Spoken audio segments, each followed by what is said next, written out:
What's anybody in there?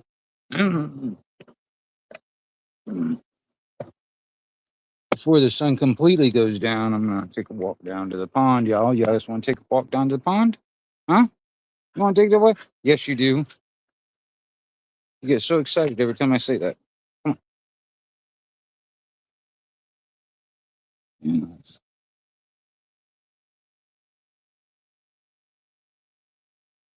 Let me put my glasses on. I can see who's in there.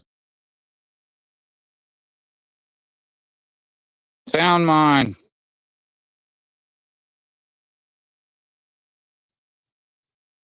What's up? Good evening. The cloud is right in front of the sun, so you can't see the sun go down, but it's on its way. And I'm kind of bored, y'all. I don't know who all is in there other than I'm just kind of bored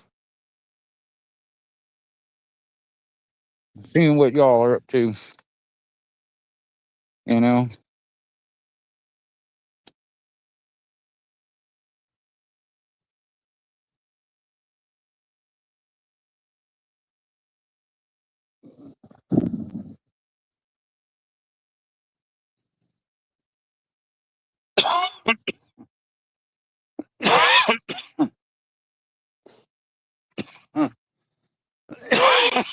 Oh, yeah. Yep.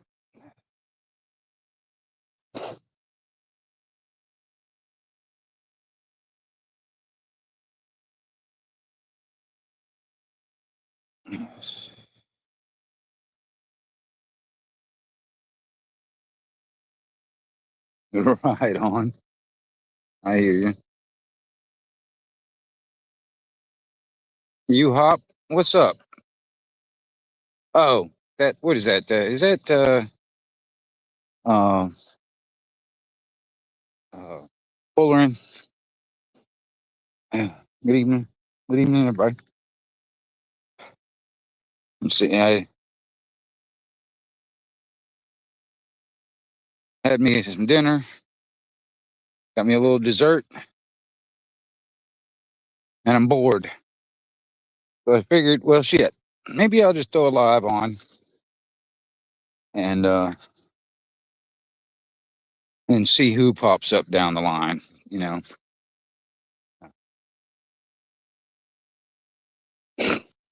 Might like pagan pirate radio setup. Oh man, my buddy John keeps on getting on my ass about getting back on the air. Oh, and I do want to. It's just I'm just fucking putting it on. Look at this. It was like about a week ago. I have touched pretty much every fucking tree out here, and it was about a week or so ago, about a week and a half ago. I came out here and I trimmed all of these fucking trees. Every single one of these little fucking trees. I came out here and trimmed every single one of them like I was fucking manicuring a bonsai tree. Like, you know. But the only thing is now I don't have to worry about branches hitting my uncle's in the face when he's mowing around them for like a while. It'll be a long time before I have to trim those fucking trees. But every fucking tree on this fucking property I pretty much touched once, at least, you know, out here fucking that's why it doesn't this property don't look like this uh for nothing. I mean, there's a lot of goddamn fucking work that goes into making it look like this.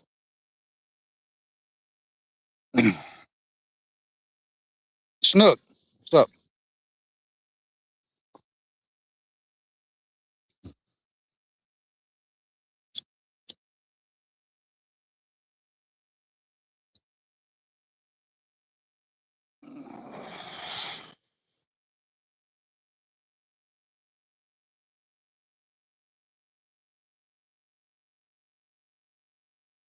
Oh yeah, well,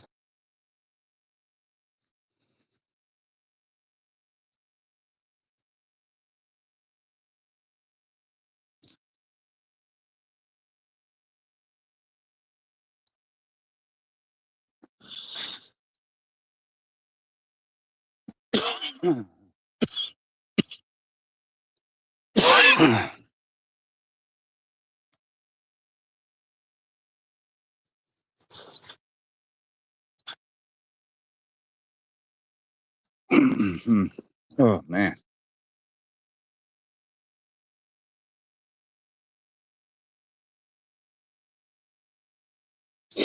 Well, I'll tell you this, it's like that's one of the things. It's like every one of these trees out here, man, it's like, has to be limbed up and trimmed and stuff, just, for so when people like either me or my uncle or whatever, or whoever is mowing, don't get slapped in the face by damn tree branches while you're mowing around the tree. So you got to get all of them. And I went ahead and did all of them to where they were like, shit, you won't have to touch them for a while. That's the reason why I did that. I get tired of fucking doing it over and over again. Not only that, man, you know, I don't, I'm pretty sure my uncle's not doing it on purpose, but god damn, it seemed like it this morning, man. And I got this like a little dinger down on my driveway, letting me know if somebody comes up the driveway or whatever.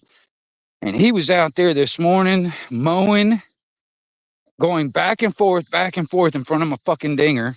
Woke me up this morning of him fucking mowing, and the grass that he was fucking mowing had already been mowed 2 days earlier. I don't know why in the fuck he was mowing it, but he was fucking doing it early this morning when I was still asleep. And he comes in there and he's fucking going back and forth, and my fucking dinger was just going off over and over and over again. It fucking pissed me off. And my irritable fucking self that got woke up was just like, are you fucking kidding me? You goddamn, are you motherfucking doing this on purpose or some shit? You know what I mean? And made me think he was doing it on fucking purpose.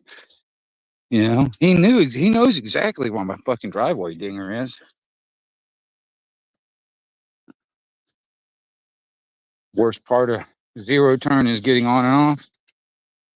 Oh man, my uncle's got one of them zero turns. Actually, I would like to have one, but he's got one of them suckers, man, and he's on it all the time. He's out there fucking mowing like every day. I mean, there's a lot of property out here to do, but he's out there almost every freaking day just to keep it looking like a fucking state park or, a golf course. He wants it looking that fucking manicured.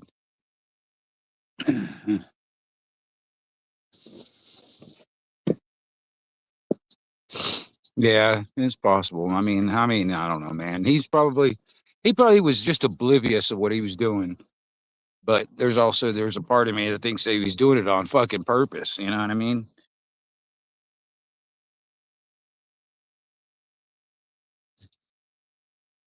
Let's see. I haven't been much on the CB either. I've been down when it comes down to me being on the air. My antenna is kind of screwed up. It needs to be repaired. And I've got to take my tower down and put it in a new spot and repair the antenna and put it back up. I need to get coax. I need to get a power supply. So I'm kind of a distance away from getting back on the air. Mostly it's the procrastination right now. Getting my tower down and antenna down and all that stuff, and then putting it in its new spot. And it's just been me procrastinating. I'm not really looking forward to doing it. But that's just me. I mean, but my buddy John, he doesn't live that far away, and we used to talk all the time. And then when I got off the air and stuff, like it's been a couple of years now. I got off the air because of my shit was not working right, and he's like, man, you need to get all that shit fucking back up on the air. So, because we used to talk every fucking morning, like sit up in the morning drinking coffee or something like that and bullshitting on the radio. And uh, you know, I guess he misses that, which I get it. You know,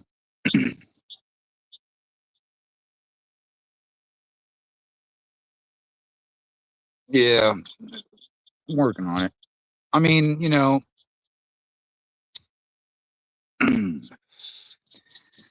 every time I really think about fucking around with it, it's like during the day when it's the hottest part of the time of the day when I'm thinking about it. And I do not want to fuck with that shit in that damn heat. Hell, I said that last winter too. I was like, I didn't want to do it in the heat, so I'll wait until it gets cooled off a little bit, and temperature wise. And then I fucking didn't do anything all last winter. And, just procrastination.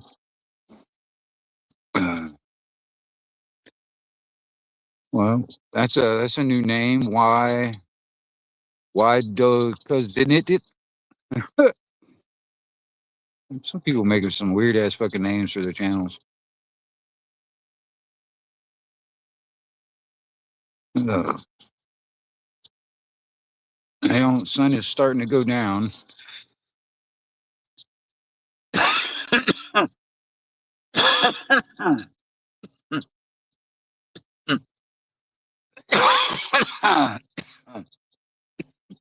JM, what's up?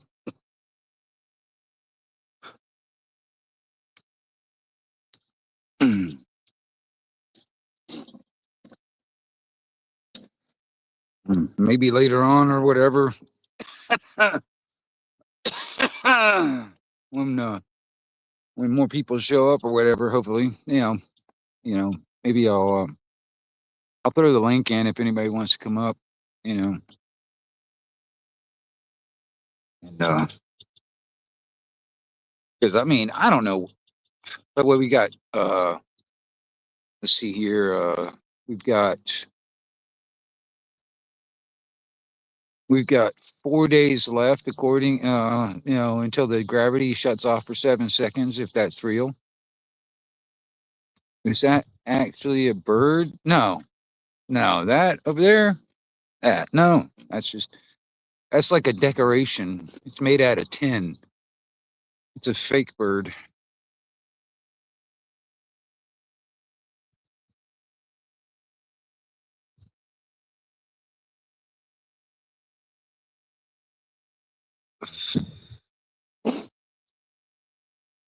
Nah,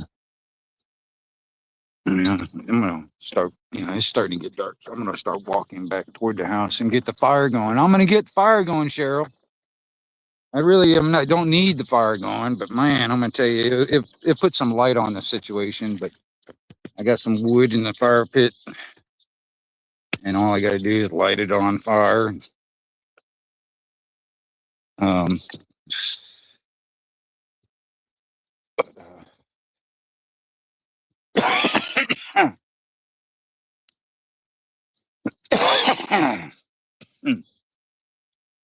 so yeah, what? 4 days left until the gravity is supposed to shut off for 7 seconds, which we'll see what happens. We'll see what happens.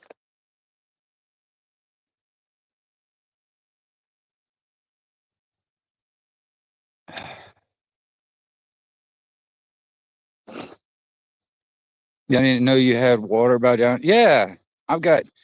There's a pond right there. There's a pond right there, and way over there, there's a creek. So yeah, I got water. I'm not really worried about it. Like I would love to have a way to generate enough electricity to power my well.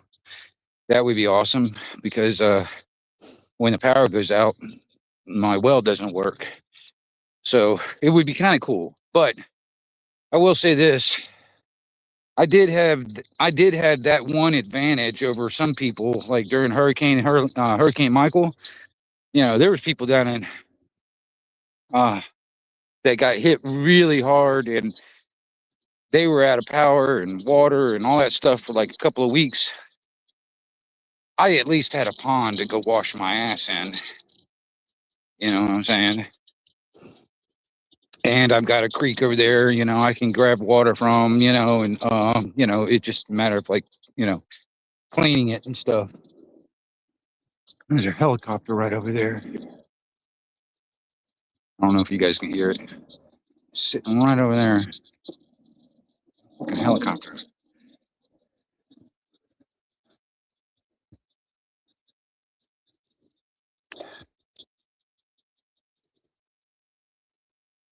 Some power bank and some solar. Dude, I'm gonna tell you something, man. I really want to do some kind. I want to do. All right, I've got this idea in my mind. It's going to be at least both solar and wind. All right, because I've got plenty of sunlight out here. There's hardly any trees. So, and then when there is no sunlight, I got a lot of wind. So I want to hook up both. I've got ideas for this shit, but when it comes down to certain things like the inverter and the batteries and shit like that, that stuff, man, is expensive, and I ain't got the fucking money for that. I wish I did, because I already have an idea how I can power everything out here that I need off the grid if I had the right equipment, and it's a matter of, it all comes down to money. I see some of these guys with these really nice solar setups in their house. you know I start adding up the cost of like two inverters and like fucking 20 batteries, and dude, and solar panels are not that expensive, but I mean, goddamn, dude, like the inverters and the fucking batteries are expensive as hell.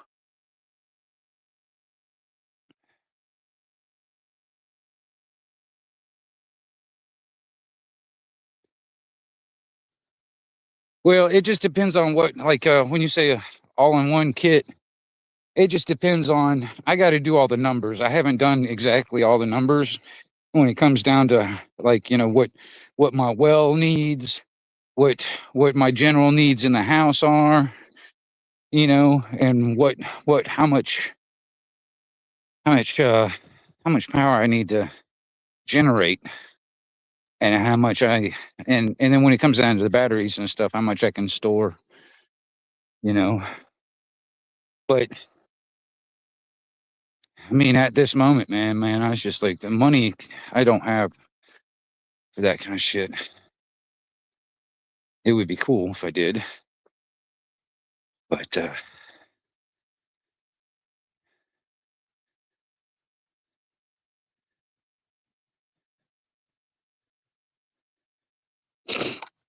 1K, 2K output, yeah. Well, see, what I'm thinking is, if I can get it, have two sets of solar panels. Basic. I probably like five or so. On one, pointing pretty much where the morning sun gets, and the other set of five pointing pretty much where the evening sun gets, and have both of those not running together like in parallel or whatever, in series or whatever. But you know, where they're separate, with their own inverter and stuff, so, like, when one side isn't getting sun, it's not going to affect the amount of energy the other side is getting. You know what I mean? And batteries, and then the cable, all the fucking wiring, man. Wiring ain't fucking cheap either. That's another thing too. I mean, it comes down to stuff that I don't have, money I don't have. I would love to have everything off of that. I would like to go even a step further. Not only generating all the electricity I need, replacing almost everything when it comes down to the water piping in there in my house with copper pipe instead. It was just cheaper to do it in PEX, but I would rather have all copper piping. Let's see.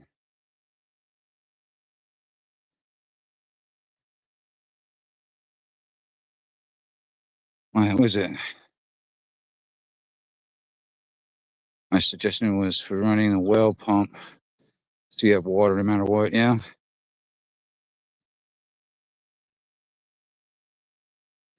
Well, I want to use in conjunction basically, because like I said, you see out here. I mean, you can't see it right now, but the property out here, I've got very few trees because a long time ago, back when before my granddad died, it used to have trees out here. It was all wooded, and then it got timbered, and it never got replanted. So there's no trees out here. So during the day, if there's no clouds or anything like that, I've got plenty of sunlight. And then when it's like raining, storming or whatever, I got a lot of wind because I got no trees to block the wind. So, you know, I want to incorporate both. And I also, but the only thing is like the creek that I was talking about down there is a pretty good distance away from the house. But if it was, if it wasn't, I would incorporate like water also, sun, wind, and water all going into the bank, basically. What's up, Yankee?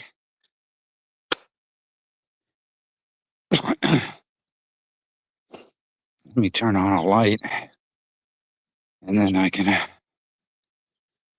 sit down and, like I said, I do not need the heat from this fucking fire that I'm going to build, but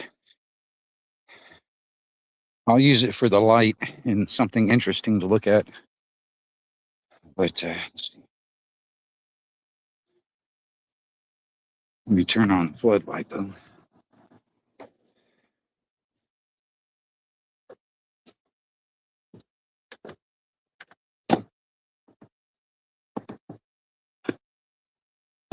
Let me see here. Grab my drink.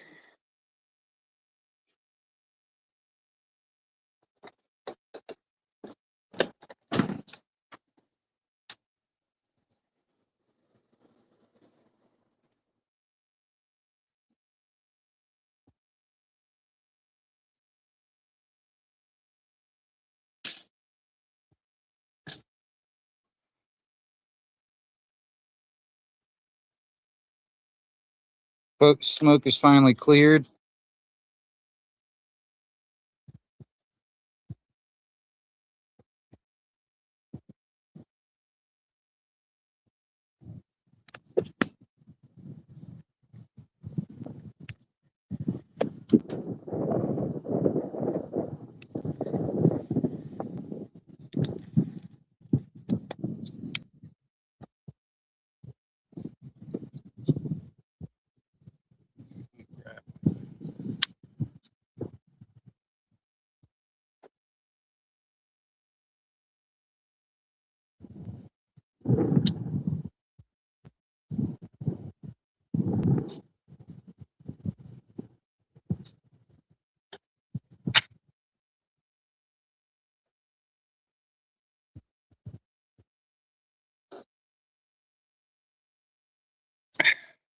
I didn't do any video on it, but I was my axe that I've got here.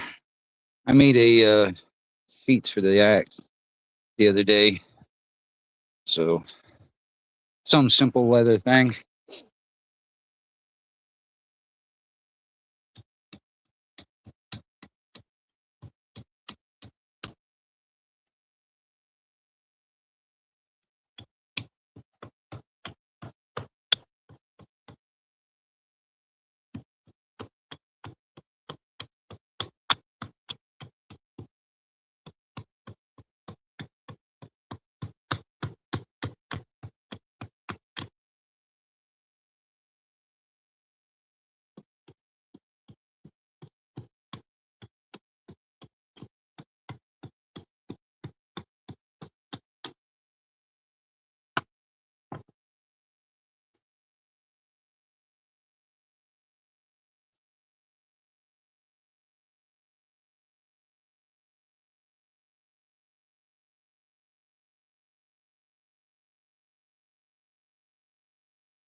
Somebody's shooting off a gun right there. Didn't sound like it was down the way. No bow drill. Fuck you. I'm gonna use a goddamn lighter until I can't. If I ain't got to.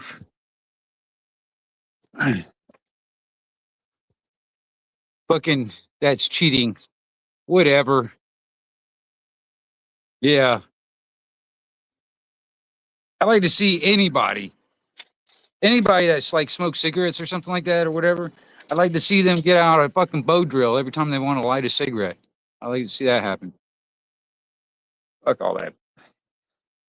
Like I said, I'm going to use a lighter. I do have, you know, I do have right on my knife. I do have the ability, if I really wanted to, you know, I do have the ability right on my fucking belt, everyday carry. But I'm not going to sit there and spark up a goddamn fucking ferro rod every time I want a goddamn fucking light a cigarette. I hear you.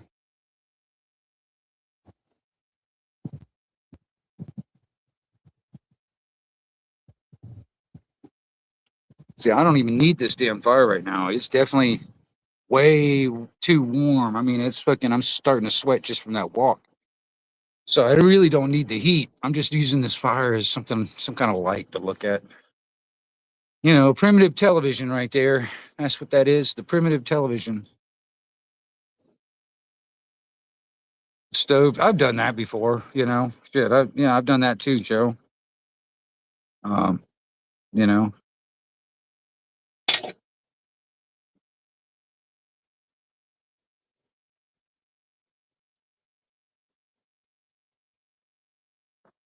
But as long as I'm gonna tell you something, when it comes down to prepping stuff, this is definitely something you definitely need to have in your prep. I mean, yeah, learn how to use a bow drill and how to spark a damn fire off fucking, all that shit.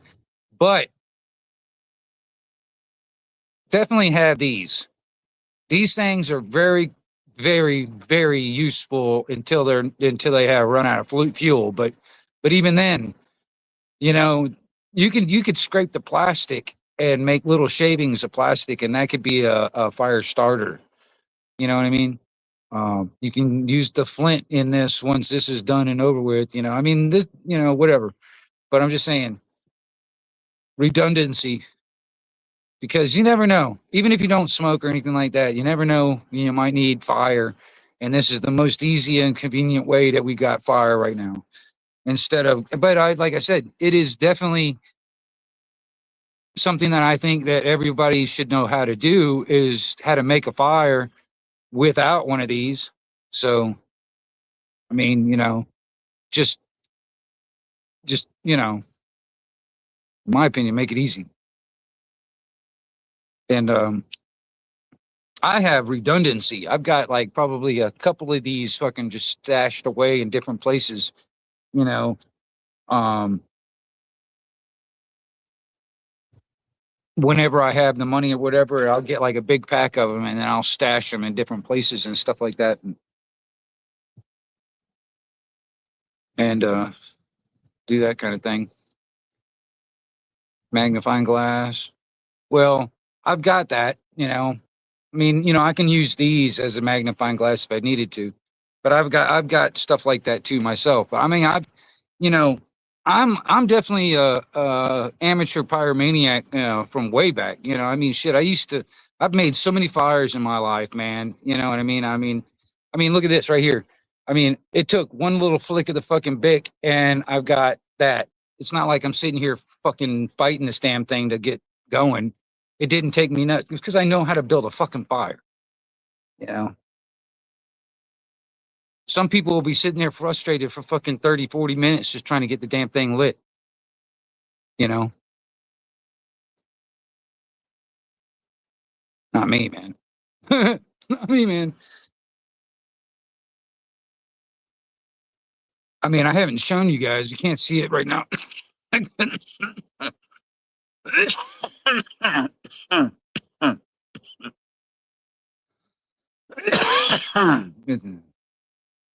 It's too dark to see it right now, but dude, I've got two big ass mounds of fucking brush, stuff like, the tree limbs and shit like that we've been cutting and stuff. I got two big ass fucking mounds of this that just waiting for us to set on fire, and that's gonna be fun. Hell, there's an old couch on one of them. Now I think about it, I mean, burn the whole goddamn thing. Did you use fat wood? Yeah, of course I did.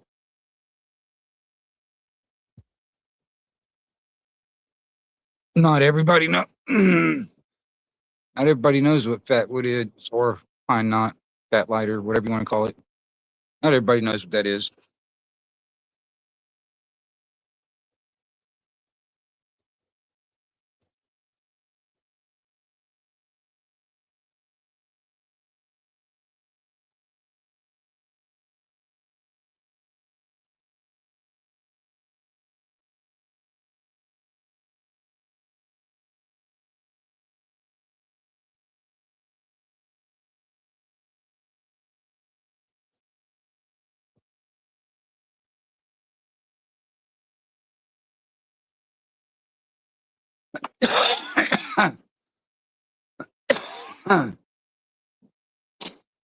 Dried pitch, I guess. I mean, it's just the pine sap. You know, it's just like when a dead pine tree, all the sap goes down to the roots and shit. It's just you know that shit. The soaked wood of pine sap is just very flammable. I mean, that's what I was chunking up. That's a piece of right there. That's just a piece of um, pine stump, and it's saturated with that pine resin or pine sap. You know, and it don't take much to light that on fire.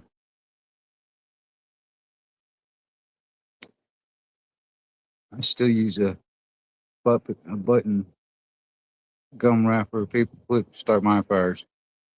What? Fucking over here like MacGyver type shit. Yeah, it's like I've wondered about that when it comes down to like Gilligan's Island.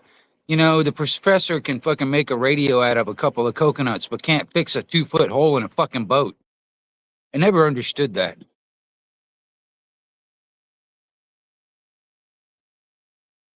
Baling wire. It's yeah. I mean,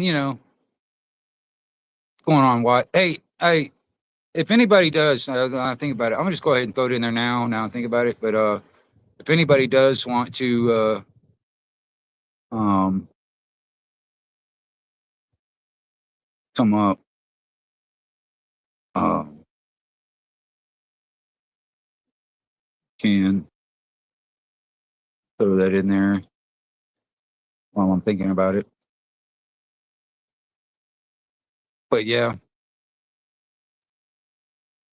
baling wire and duct tape, chewing gum. That's how you fix things. Well, actually, the difference between a mechanic from Florida and a mechanic from Texas.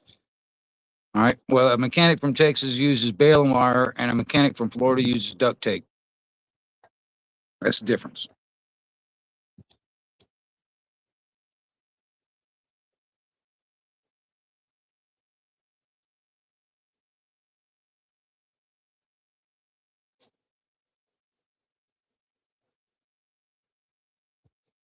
Now this thing's going to try and make a liar out of me.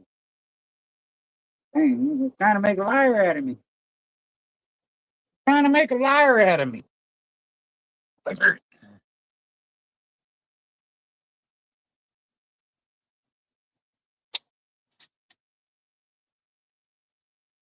He was too busy with Marianne.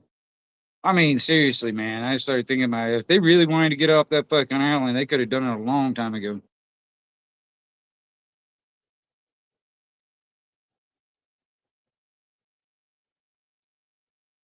But there had to been some kind of hanky panky going on in the background of the fucking.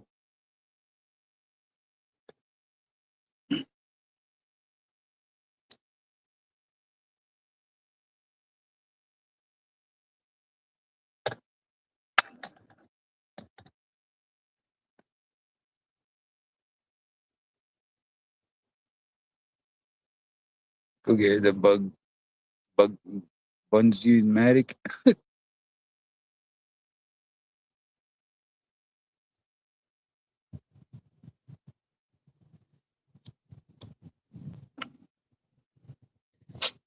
mean, I don't have to, but if I really wanted to get all redneck and shit, man, I'll just get a fucking gallon of gasoline out here and, hell, y'all watch this type of scenario. And I get this motherfucker going.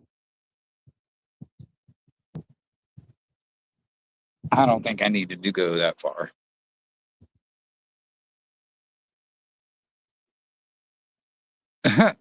Coconut, yeah, exactly.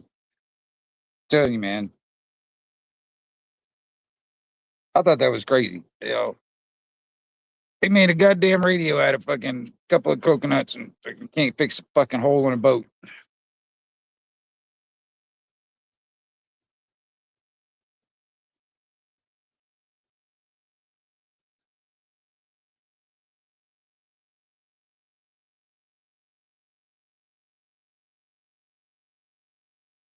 Yeah. Okay, I know what you're talking about. Thank you.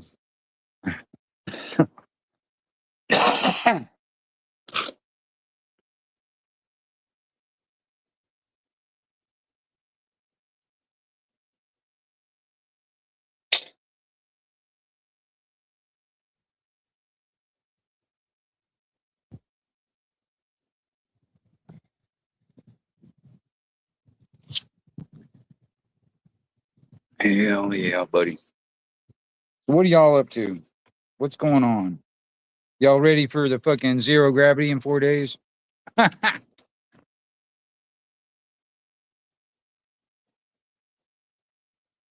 There's a part of me that's actually rooting that on, man. I'm actually kind of hoping it does happen. There's a part of me that wants it to happen.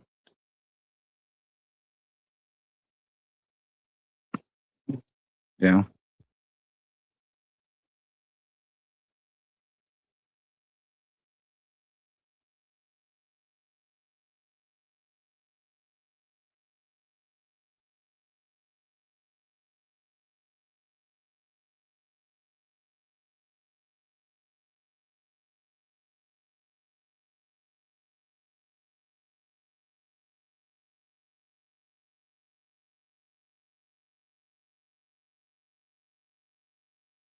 What's going on? Hey, Wingnut. Good evening. Good Thought, evening. thought I'd come up and say hi. You got a Well, nice that's on? cool because honestly, man, it's like talking to myself when I'm sitting here just talking to chat. It, I you hear you. know, it's nice that you popped up. Yeah, not a problem at all. Um, the only problem with me being up here is now your screen is smaller with that fire. So I know you got different views down at the bottom there in StreamYard. You may want to see if you can shrink me down and keep yours larger. Just an idea. It's close. There you go. Perfect. There it is. I think that's much What's up, better. Indy? Hey, Andy, and everyone. Yeah, I've thought about it. I've thought about it, Cheryl. I mean, if the fucking gravity does go off, man, I know people that are in my family and stuff that don't know anything about this shit. They'll be caught off guard completely. So if it happens, Tonight's the first time I've heard about that. Gravity being shut off. Yeah, supposedly it's like a natural thing. Supposedly it's supposed to be a thing that's supposed to happen where the gravity will basically it will not be there will be no gravity for 7 seconds. Okay. Now, like I said, okay, how I found out about it is like there was like some leaked document. It was called Project Anchor that the government was working on about this fucking phenomenon. All right, and they know about it, and they've got contingency plans for it and all that shit. And then NASA wants to say it's all bullshit, and then in the government, they were like, oh, that was all crap, whatever, whatever, whatever. But I don't know. Supposedly was it August 12th, like around 9:30 in the morning, my time, Central Time. So, like, if Yeah. you're in bed sleeping, you'll like levitate and hit the ceiling type of thing, or Yeah. I mean, hopefully your house is fucking connected to the ground and won't float up. well, I'll Because I tell you started what. thinking about it, it's like my dogs. When Cheryl mentioned the animals, I was sitting there thinking about my dogs. I started thinking about my mom. She doesn't know anything about it, and she'll be caught off guard if she's happened to be out in the yard. You know. Got to put install Nerf all around in your ceilings. Well, for me personally, I'm just like, if it happens, I mean, I know what because I got a timer, I got a countdown thing on my phone, you know. So, if it does happen, which like I said, I don't think it's going to, but if it does, I'm gonna be I got myself where I'm gonna be holding on to something that's connected to the ground. You know what I mean? If It's that not gonna. happens, and so is the theory that the gravity gets shut off worldwide for seven Yep. seconds? Okay. Yep. So if that happens, you're going to have a worldwide catastrophe because Yep. think about the water in the oceans and the Yep. lakes and the rivers. Yep. The like, what is keeping them And down? everything that's not tied down, and then, you know what I mean. And then when the gravity comes back after 7 seconds, everything falls back down to the ground. Yeah. So all the airplanes that are out in the at the airports, all the cars that are in parking lots, everything's going to be destroyed. All your I mean, livestock. even when you think about it, even airplanes, they need that weight, because it contrasts with the air and stuff. Even if that weightlessness, if it goes with no gravity, even the planes up in the air won't be able to really fly. You know what I mean? Yeah. Um, so that would be something too, But I mean, I'm just saying, it's like, so okay, all right, yeah, there, Indy put the date and time and all that stuff. Supposedly, it's supposed to happen. All right. Well, anyway, the thing is um, okay, all these scientists are claiming that they know what the core of the Earth is doing. All right, and it rotates at a certain in a certain direction. All right. Well, they're claiming that it changed direction. The center of the Earth is now rotating in the opposite direction. And also the poles are shifting. There is evidence of the actual magnetic pole is moving. And so it's possible that there is this theory that the poles, the north and south, will flip. And it's quite possible in that moment, that instant moment right between flipping from one to the other, that moment right in between, that would be the moment where gravity for 7 seconds, so Even that's, 3 seconds would be catastrophic. yep. I mean, yeah, Like imagine if you've got your house and you yeah, just turned it upside down for three yeah, seconds. yeah. And that's the thing too. I'm not even sure exactly if it's just going to be like all of a sudden your weightlessness, or you're Yeah, weightless, and you like, you push off and you just keep on going kind of thing, or yeah. it's going to be like you just start gradually floating up into the sky. I have no fucking clue Right. what it's, you Like know. anti gravity, right? Right, Or like exactly. negative gravity. Exactly. And for that short period of moment. And what would the G And force and be? and Like, the only reason I say about the pole shifting is because that's where I'm thinking, if it is a natural event that they're talking about, that's going to happen anyway, because I start seeing those things happening. I'm like, well, it's possible that when the poles do shift, that moment right in the middle is when it happens. It'll get shut off for a second and then come back on. But So the that north will be now the south, and the south will now be the north. You know what I mean? yeah, that would justify a lot of these billionaires getting these underground bunkers, wouldn't it? Right, right. Because evidently they know something. Either they're going to do so. Okay, either it's going to be a man-made catastrophe, or it's something that's natural it's going to happen anyway, and they just happen to know it's going to happen. You know Well, what I mean? I want to set that time as well. You said you set an alarm for like in advance to that. Yeah. Because what I want to do is I want to be at one of those commercial grade trampolines, jumping on the trampoline when it happens. Right. Really Well, see I what. was sitting there thinking, I was like, either that or just have a parachute on at that moment, or I don't know. I was thinking, me personally, just connecting myself to something that's ground, connected to the ground. Because I like, even you think about it, even my car, my truck, or whatever is going to get floating up. I mean, that's not staying down. Yeah, Um, and you think about all that shit that got floated up coming back down, like people and stuff.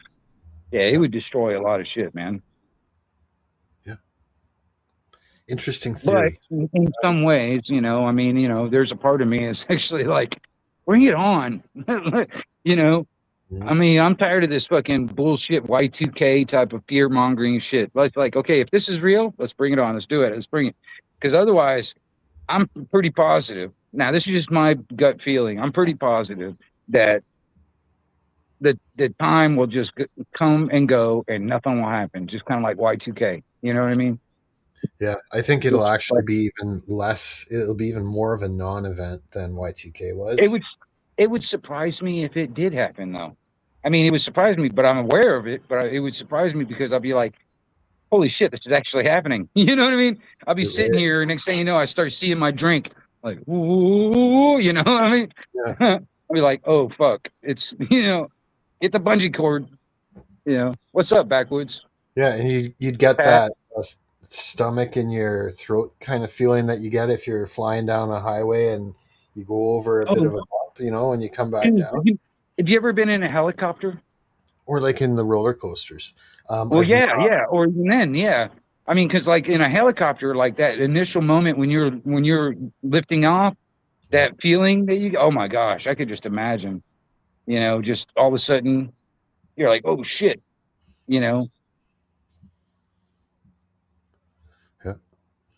But I don't know how fast it's supposed to like if it's going to be like a instantaneous kind of like shoot you up or gradual float or next thing you know you're just weightless and you don't want to push off anything because you'll just keep on going until you bump off of something else, kind of like they do like the videos in the space shuttle shit Yeah, or whatever space station. yeah.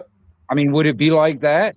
I mean, because technically, from what I understand, even in the space station, technically they are in a state of free fall. That is the reason why they have weightlessness. You know, it, it's Mhm. technically they're just falling. Yeah. You So know, I like mean, zero gravity, I think would mean likely things would not violently ascend.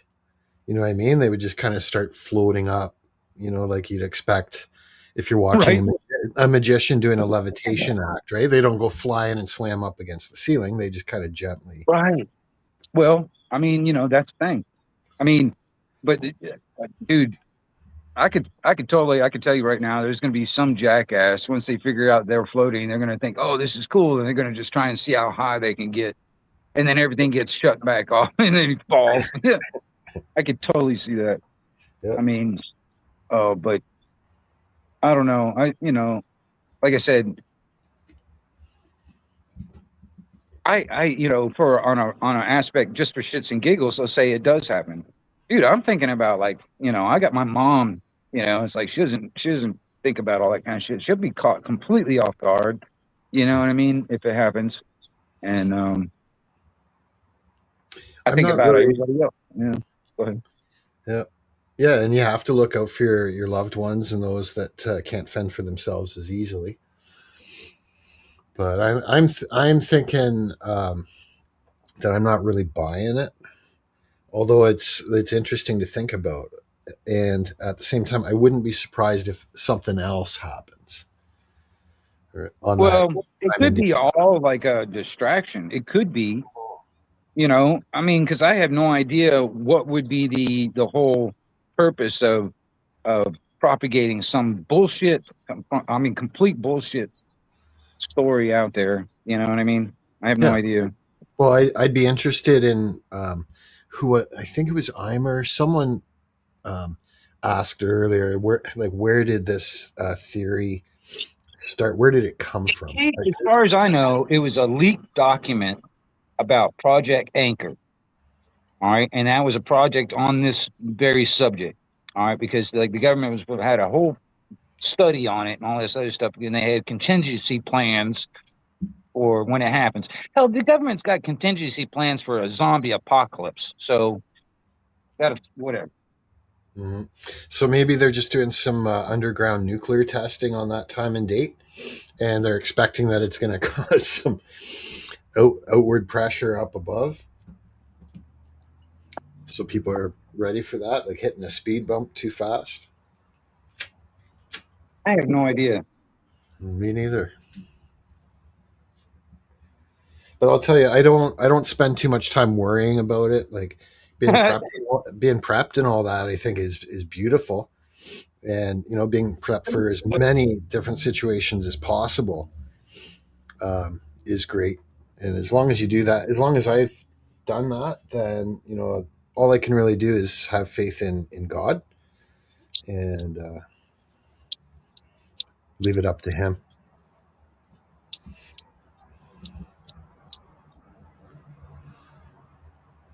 Because who knows? Like I could be all prepared for that and everything, and then next thing you know, I get struck by lightning. It's like, what the fuck? I was totally prepared for something else, man. Yeah, no, I get that. It was like, did you guys ever see that comic book? There was a comic strip series called Herman. Herman. Not right offhand. Okay. Well, it's a comic. It was like a comic book type of thing, but the one picture in it has this guy, and he's wearing like hockey skates and pants and a shirt, but he's not wearing a helmet. But he got injured playing hockey. The hockey stick's like impaled right through his torso. And the caption on it underneath has his mom looking at him. And his mom says, "I told you should wear your helmet." Huh. Okay. Um, yeah, maybe I didn't tell that right. But the idea of it is, you can prepare and prepare, and it's something else. But in this case, the mom got it wrong because he was injured by getting impaled by a hockey stick in his torso. It had nothing to do with it. The helmet wouldn't have helped him anyway.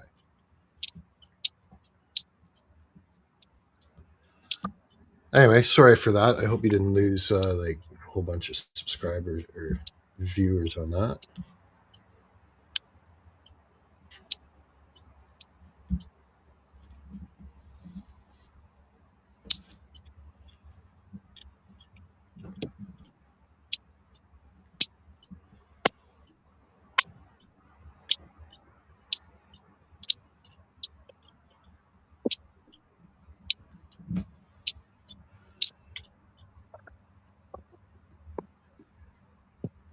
Hey Graham, how's it going? Yeah, exactly. Graham's got it. If he would have just got that Corvid shot.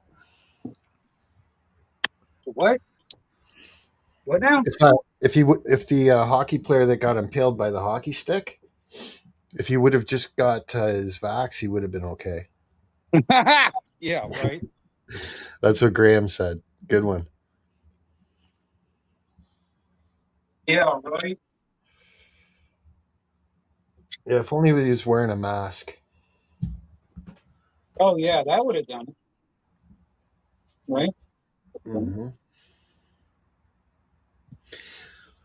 Oh, here's another subject that affects, like, you know, I'm in Canada here, but it affects both of us, Americans and Canadians, is what they're doing with the gasoline at the fuel pumps,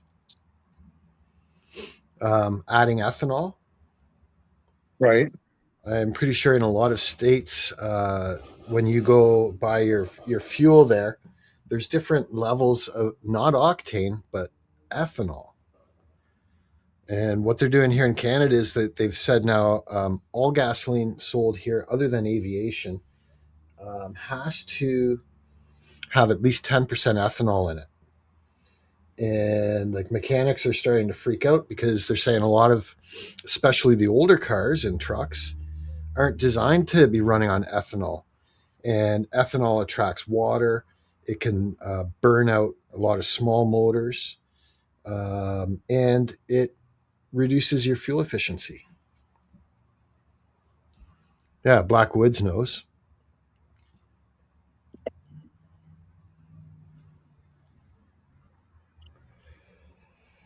So yeah, just as like that's another subject that affects everyone that I think is relevant. Beware of what fuel you're putting in your vehicles. Well, no, I agree because I think it's a planned thing because they're trying to move us toward electric, right? That's what they're trying to do. For sure. And the easiest way to get us off of gasoline engines is just like put this fucking ethanol in it that ruins gas engines. You Yeah. know, Yep. Now on the other side, there are manufacturers and there's newer models, especially that'll say flex fuel on the back. For sure, Ford and GM have both developed flex fuel in the last decade, and those motors are designed specifically, and I think the computer recognizes the ethanol level, and so they're designed to actually run on, I think, 10%, 15% or more. um, but like I've got a 2010 Camry, and it says maximum 10% ethanol for the fuel. But now they're trying to be pushing out 15% and 20% and 25%. Yeah, Yankee. I heard you can get rid of the ethanol, and it actually is done by using water, I believe. Mechanic was telling me about that. The other way apparently is just going to premium fuel, because a lot of the premium fuel will have lower ethanol in it. But for anyone, when you're going and buying a car and you're like, what's the miles per gallon that I should be getting on this? Right. And you look in real life and you're not getting anything close to that, which I found in my situation. And sure enough, like if you're not running the fuel that the owner's manual suggests, that's going to bugger up your fuel economy. Yeah. So what is it then, Yankee? I believe the water will go to the bottom, and then the next level will be the ethanol, and the top part is your pure non-ethanol um, fuel. I could be wrong though. I think it's either that or the water rises. I should I don't know. know, man. I'm gonna keep on running gas as long as I can. Yeah. You know, but Mm. I do like the hybrids. really, Uh, yep. The biggest problem with them is the battery. That's their weak spot. But like Toyota, especially has, I don't want to say perfected, but they've come close to perfecting the hybrid system, and it'll give you twice the fuel mileage. Just switching over to hybrid, especially if you do a lot of city driving.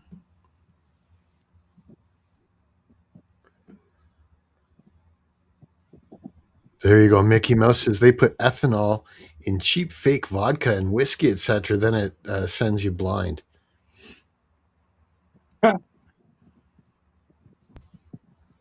Anyway, sorry to go off topic here. I was just enjoying chatting with you, and I thought that's something worthwhile bringing no, up no too. worries, man. No worries. No worries at all. you know, I'm sitting here while we're sitting here chatting at the same time. I was like, well, I got a damn pair of pants. I need to sew a hole in, patch a hole in. I'll do that while I'm sitting here talking at the same time. Right on. It's something to do while I'm Yeah. talking, while I'm listening, or whatever. No. Built this. This is my new sewing table I built the other day. Been needing one for my sewing machine, and I finally, instead of paying a shitload of money, how much most of these people are asking for this stuff, I went ahead and built my own instead.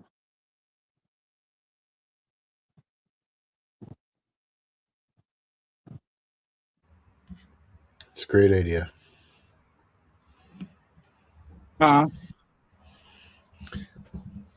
It's a great idea. Dude, I mean, tell you, I was sitting there like, and they're wanting like everything from like $150 on up when it comes down to just a little flimsy fucking table, put your sewing machine on. Yeah. And I was like, no, I ain't doing that. I've got all this stuff just sitting around the house, I was just throw it together, and this thing is built a hell of a lot better than what I could buy, and then on top of that, it's free, you know. Yeah. So,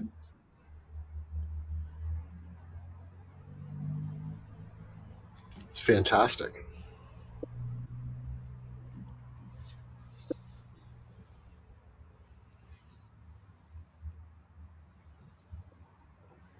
It doesn't sound like you're running that air conditioner. Is it hot where you are?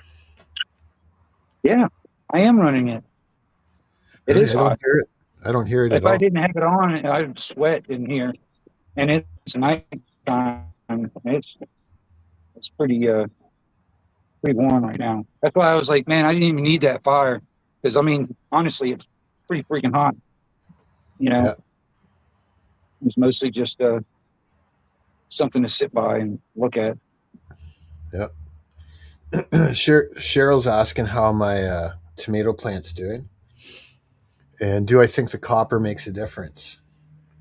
So I don't know if you saw that video or not, or any of those of the plant that I was What do you got? growing. Copper antennas on your growing on your tomatoes or something? Yeah, I got one pot plant growing in the backyard, Yeah, but she's been doing pretty good. And then I was looking into it and started hearing about electroculture, which is where you put like a copper right. antenna in the ground. And Yep. so I fabricated two small ones and a large one and put that in there. There could be Have you noticed? potential. Have Go you ahead. noticed the difference? Well, I don't have anything to compare it to because I don't have another plant that doesn't have it going. But the majority of what objective reports are saying is that it really probably won't have a whole lot of effect. Some people claim, that it can help keep pests away and stuff like that, and that it can help harness, the energy from between the ground and the ether, and that Right. can help stimulate root growth and the microbes and everything. Right. But yeah, good question, Cheryl. I really don't know if it makes a difference. I think that it will make a difference. I just don't know exactly what the difference will be. But it is looking healthy, for sure. So I don't think it's hurting it. Well, yeah. I wouldn't see any reason why it would. You know what I mean? Someone put a comment on the one video that I did, just kind of showcasing it. Said Hmm. not to reuse that soil because is it some sort of a salt or something that the copper ends up shedding into the soil, um, may not be good. But I don't know. That was just a random comment.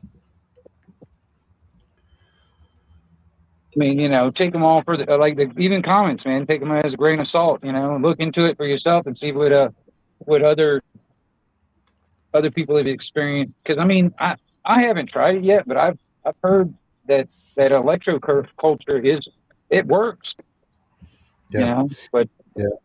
So now there's also a guy on YouTube that's talking about it, and he's saying it does work, but you guys are all, not understanding the science behind it.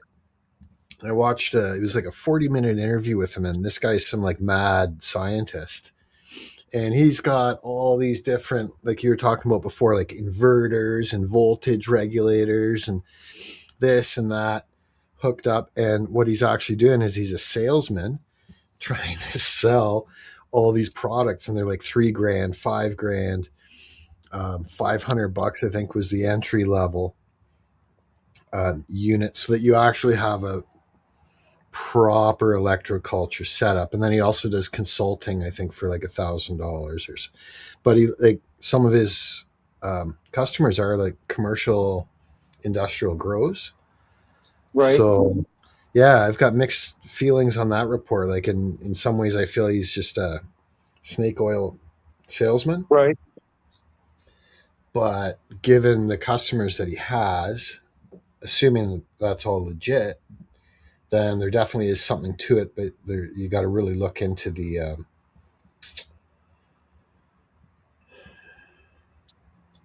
technical details, I guess. Yeah, But, yeah, like for even sure. some people say, if I you mean, have, it could be, as far as I know, it could be as simple as just building like some kind of just a copper wire and fashioning it like some kind of like, I don't know, like a spiral and jabbing that in the ground. It could be as simple as that. And that is all you need to do. You know what I mean? yep. And there's some I people that wouldn't say say, it makes a difference if it's wound clockwise versus counterclockwise. right, right. And I was like, Yeah. what? Come on. So Well, I that's what, mean, it could be just because of shit. All right. How waves and all that stuff, formulate and all that stuff. Um, And then also it could be the length of the copper wire could possibly actually matter. I don't know because if it's being used as kind of like an antenna mhm. and how antennas are built, you build it to the frequency that you're going to be using. All right, so it depends on what frequency it is, how long the antenna is. Yeah. So it could possibly matter on like the length and the direction of the spiral. You know what I mean? Yep. And And what for the how high, most optimum, how high it you goes know what I'm up in the saying? air. Yeah, I do. Right. It's like the difference between the old bunny rabbit antennas that we had on televisions versus, the rich kids would have the antenna that ran up the side of their house, like Right. Right. 70 feet Yeah. in the air. Yeah. Yep. It's neat. I So don't that's know. I mean, so like I said, it could be as simple as just nothing but a little copper wire stuck in the ground next to your plants. You might not yeah. need all that other jazz. You know what I'm So saying? now there's also copper tape, which is like pure copper. Like the aluminum tape they have. It's really, really, really, Right. really, really thin. And they're saying if you take this copper tape and you want it to be at least, I think they said an inch and a half or 2 inches width, and you tape that around the perimeter of your pot plants, like the pots, Right. uh, the top perimeter, the top ridge, that it will, stronger than the word discourage, it will repel any insects that try to climb up into your pots. And it has to do Like with their it makes saliva. it hard for them to get up there. That's what it is. That's what it does. No, it has something to do with Just their makes it hard for. saliva or their mucus or something that they secrete. And then when they climb on it, they actually get a little shock because of Okay. there's a tiny little bit of, current that runs through it. Apparently that's, yeah. So we'll keep them from climbing on in there. Hmm. Oh, Indy's car got broken into today. No shit. That sucks ass. I've had that happen. Oh, but it sounds like it was because the keys got locked in it. Oh,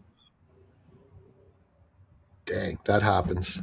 I think that happens to everybody yeah. sooner. Yep. I mean, that's just broke into it to get the keys. Well, now you know how. Put it this way. I learned this a long time ago. When it comes down to your like your vehicle or your home, if you can find one way as the owner, if you can find one way in it, somebody that really wants to steal your shit can find 10 ways to inside. Hmm. So think about that. You know, if you can find one way, shit. Yeah. All right. Well, there you go. I put myself a patch. You Listen, know, my ass on my pants were starting to split. So I had to put couple of patches in my ass of my fucking pants. yeah. So it irritates me, man. You would think military pants, they, you know, the places that usually end up breaking or failing is usually in the crotch or in the ass, and for some reason they just don't reinforce those places. You Yeah, know what I and the mean? pockets, the top of the pockets too. Yeah, yeah. I mean, and it's a common thing when it comes down to wearing them long periods of time. You know what I mean? Yep. You know, I guess they're just not making these stuff for with the idea of being worn for a long period of time. You know what I mean? I don't know. I think they do both. I think they do, the lower quality cheap just to get, the masses out, but Yeah. like for sure they're going to have much higher quality than that being produced as well. Like even Well, Wrangler. I wear these type of pants all the time because like I said, I don't really care if they get messed up. You know what I mean? That kind of thing. Yeah. So I'm always repairing them just so I can keep them going for a lot longer. You know what I mean? It's just it's I don't like buying new clothes.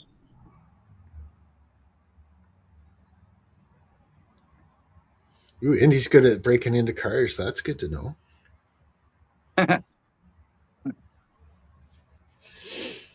Yeah, always make sure you guys got at least one, if not two, spare keys for your car.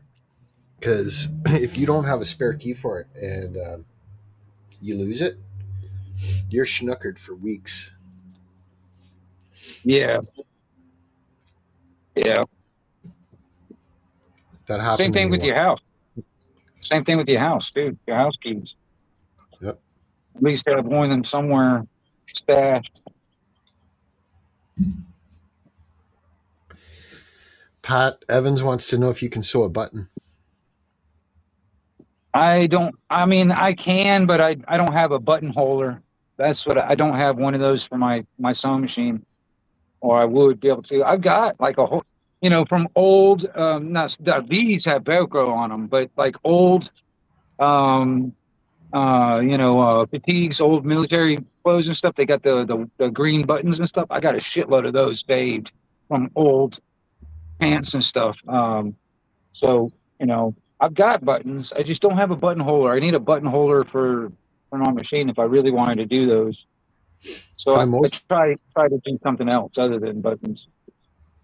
yeah, for the most part, I prefer buttons because what I found is um, when I do my laundry, everything that's got Velcro, my Yeah, socks or something else will stick to the hook part of the Velcro, and then when you pull it yeah, apart, it can mess up the other article of clothing, right?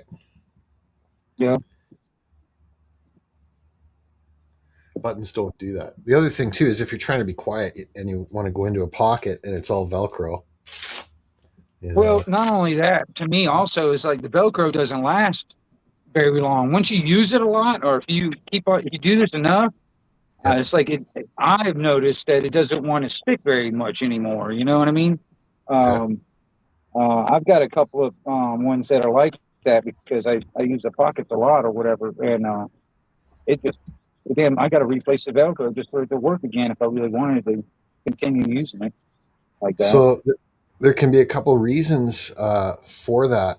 One can be the plastic hook part is getting clogged with like hair and dirt and other things like Mhm. that.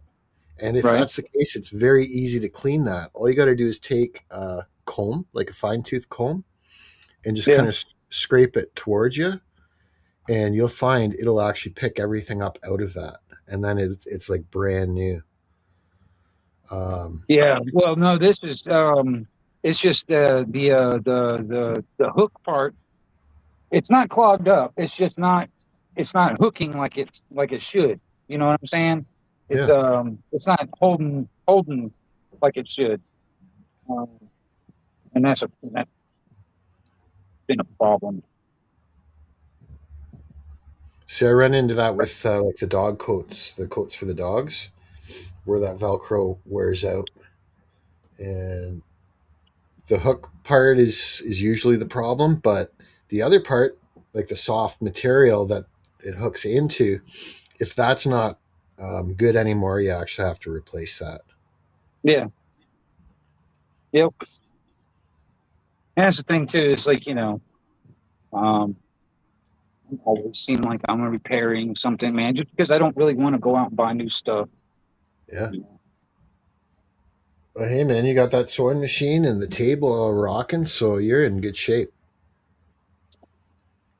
Well, yeah, I mean, on that level, yeah, I mean, because I not only can I repair what I already have, I can also like, make stuff that I mean, it's just one of the skills that I have when it comes down to. I like, I don't mind doing, and I actually enjoy it.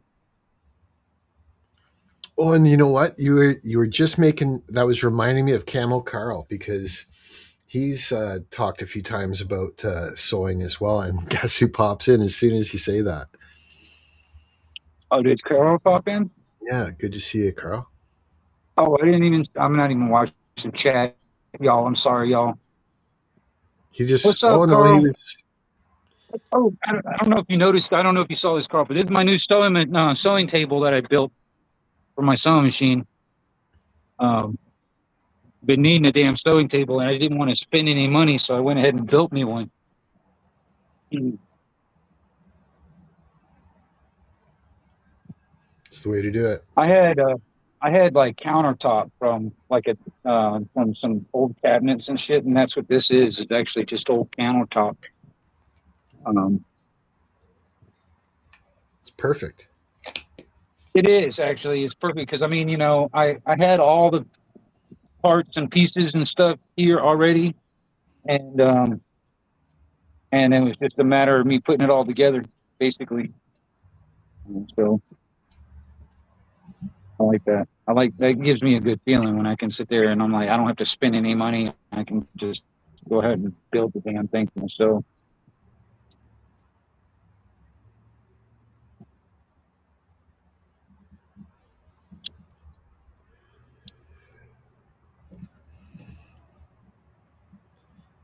Yeah. Hey, Pat, and anyone else I missed. Good to see everybody. Thanks for hitting the thumbs up too for Wingnut.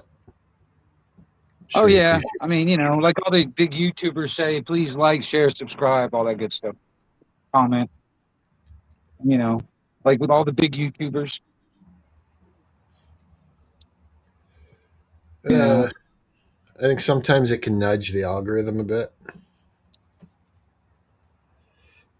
I don't see why they'd be pushing that all um, the time if it didn't actually move the needle, right? the I can't see what that. now? I don't understand why they would be telling people, like, share, subscribe if it wasn't actually having an effect.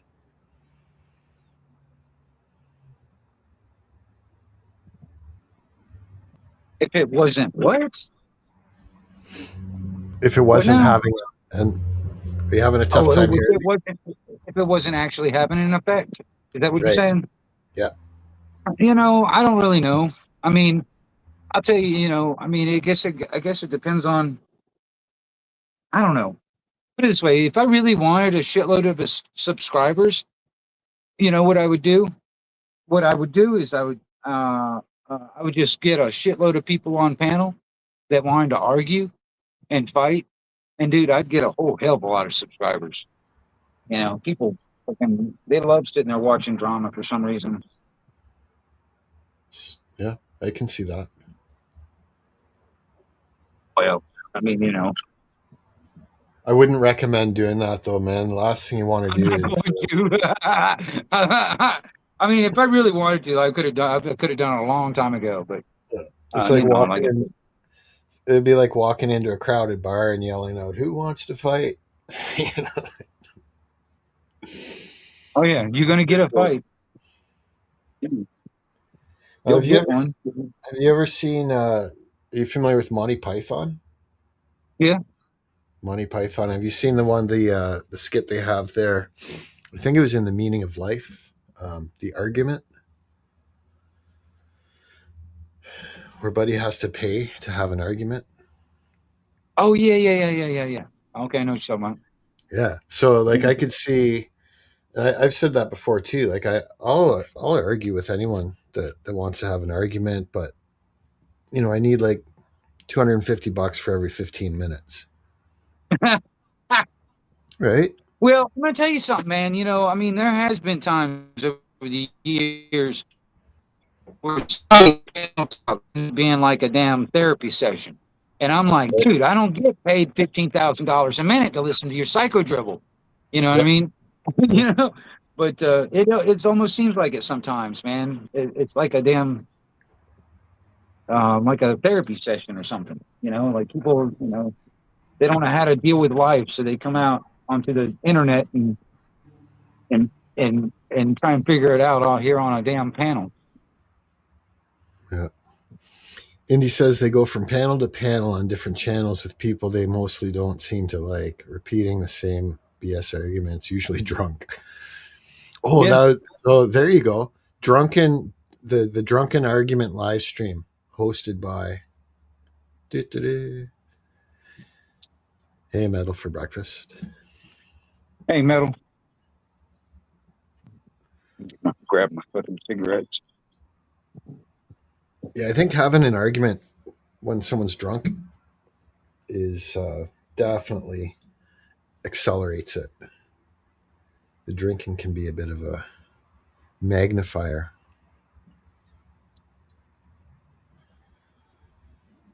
Oh yeah. Yeah, I it try can to be. avoid that sort of thing, though. I like the positive energy and people that talk about the good things that other people are doing and supporting each other. Like the whole running around getting into arguments, it doesn't, I just don't see how it's productive at all. It's not. It really isn't. But you know, it's that bread and circus thing. You know, it's like a Jerry Springer show. Why did people fucking watch Jerry Springer, man? You know, I mean, You know what I've been watching a lot of recently for like just for comedy is Judge Judy. She's got she's oh got no, a, God, yeah. she's got an Judge, awesome YouTube channel too, Judge Judy. I don't I hate the idea of trying to sensationalize like courtroom shit, like courtroom drama and shit. And Judge Judy to me is just like another actor. You know what I mean? I don't know. I wouldn't want to have her as a judge. It's highly monetized, Yeah, right? Commercialized. yeah, But you know what? Like for me, that's if you know me, you'll know, and if you don't know me, that's that type of humor I find hilarious. really. Well, I mean, you know, I've seen some of the, you know, the people that come to the court and all that stuff. That can be hilarious. Some of their situations, I guess. But I'm not crazy about Judge Judy myself. That's just me. Yeah,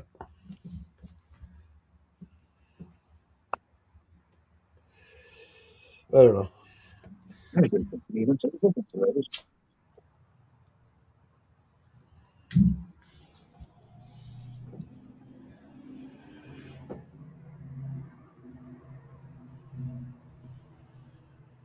He's a tough cookie.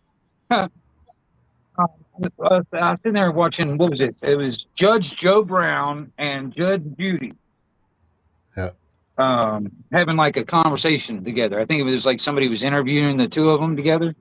right on. Uh, now Judge Joe Brown, I mean, there's some things that I can agree with on, whatever. But I personally, I'm just this weird. I don't think women should be in that position, position of leadership, power, or authority. I don't think that's it. I don't think that's should be the Are you place. But that's just are you my sexist opinion. yeah. Are you Muslim?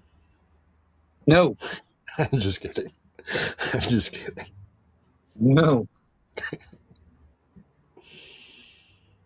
Oh, that's interesting. So, well, you probably. How do you feel about female police officers?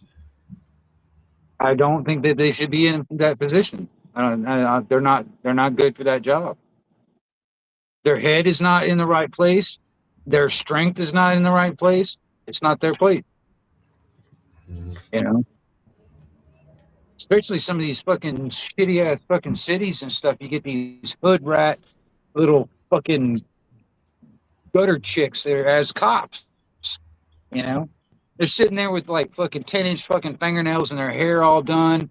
You know, using the power of the fucking badge and gun behind them. Yeah, It's not fun. I don't think it should be. yeah, I can see I them don't think it's taking that. it going a little bit out of control. Dude, yeah. I mean, women get too emotional about things.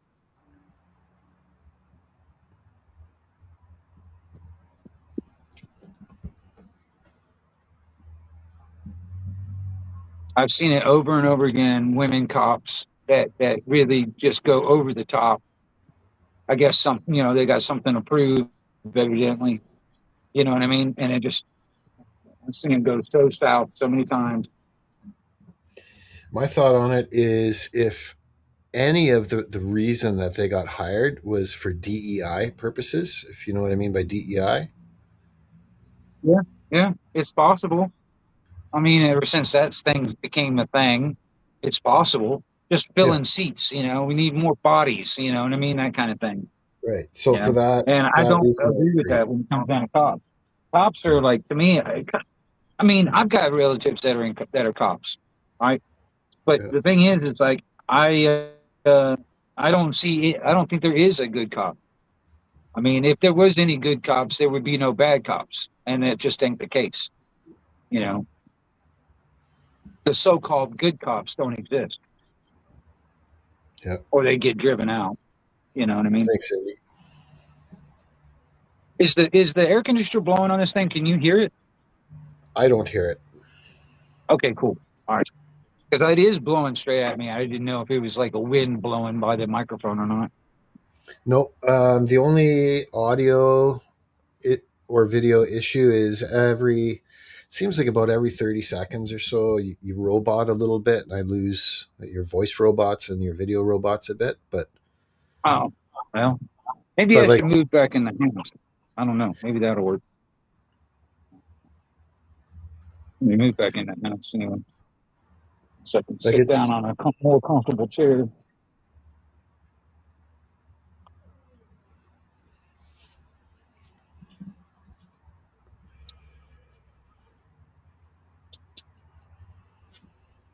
And I can sit in there and roll me another blunt. it's a good idea. Body cams show both good and bad cops. The only problem is those so-called good cops don't do anything about the bad cops. So in my mind, they're just as complicit. They're just as fucking guilty. That's how I see it. Until I start seeing videos of cops actually like pulling other cops off of somebody because they're going, they're going too far or some shit like that. Until I start seeing that, I will continue to maintain my opinion. If they're embedded though, they have to go with the flow until the right time, right? Sometimes I think. I don't know, man. I don't know how to say it. I mean, I do know people that are good people, but it's almost like a switch. As soon as they put on that uniform, it's they're a different person. You know, they're not the same. Yeah. Yeah. Metal for breakfast says, ever notice it's that the good cops and the good people are never going viral? It's, well, we were talking about that earlier Because it before. doesn't happen. It's a rarity. You know, it's also like, for instance, we're all right. I This is why I'm like really when it comes down to like voting and all that sort of shit, because it really doesn't matter who you vote for. It doesn't matter which side, because we are continually going toward Agenda 2030. We are continually have our rights eroded by the government every fucking day. You know, we're not having our rights restored or recognized to their true intent. No, we're having them, eroded.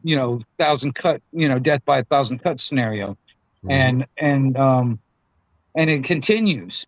It doesn't matter who gets the job, and so, you know, it's the same thing with even like everything from like local all the way up to federal. You know, once people get that position of that position of perceived of power, it goes to people's heads, man. It really does. Yeah, and I think too, like they have the mentality that they've joined the team, so they have to go with the flow, right? Go with the Well, yeah. I mean, party, um, it's toe the like party like line. yeah, it's like a gang. All right, it's like a um, what do you call it? I know what you mean. Yeah.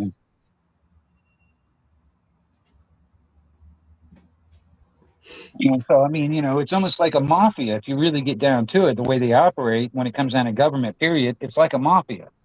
It's just legitimizes what they do. In the name of safety. It's for your safety, right? We're doing this for your safety. You got to be surveilled for everywhere. Every moment of your life. Kind of like 1984 for your safety. You know what I mean?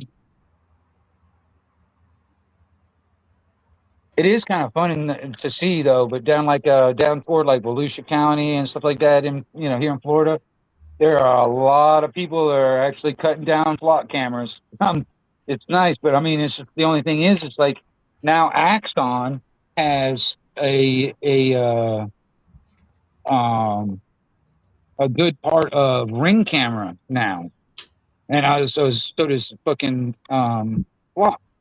So they want to, they want to incorporate Ring cameras along with all these Flock cameras, and then can view with your cell phone. So they can have basically a a real time census of every single body. You know what I mean?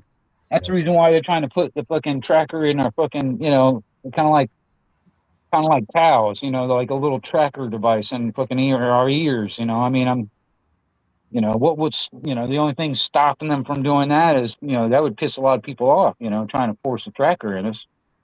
But, Yeah. but if they can convince us it's for our safety, next thing you know, that'd be a mandatory thing. Oh, you ain't got one of them chips in your fucking neck? Oh, you can't get a job. Sorry. You know, What I think we need right now is Axel Foley. Axel Foley. Axel Foley, yeah, Beverly Hills Cop, man. He'd get to the bottom of this shit. He'd have it straightened right out. I was personally, I was thinking more along the lines of the Punisher. If you want to know the truth on that, There 'cause you go. I was serious, man. We need like about 1,000 fucking Punishers just going out and just punishing all the fucking evil. You know what I mean? I mean, it's just not happening. You know. The evil in this world, it gets rewarded, gets fucking. I mean, seriously, you get cops out there that literally will murder somebody and they don't get in trouble, and they'll probably even get a promotion. You know, because they're justified in because it was like their job and blah blah blah. You know, that drives me insane. That we allow that type of stuff to happen. Jack Reacher. Yeah, I mean, hell, I mean, I wouldn't mind Reacher fucking wandering into my town and fucking kicking some ass. That would be cool.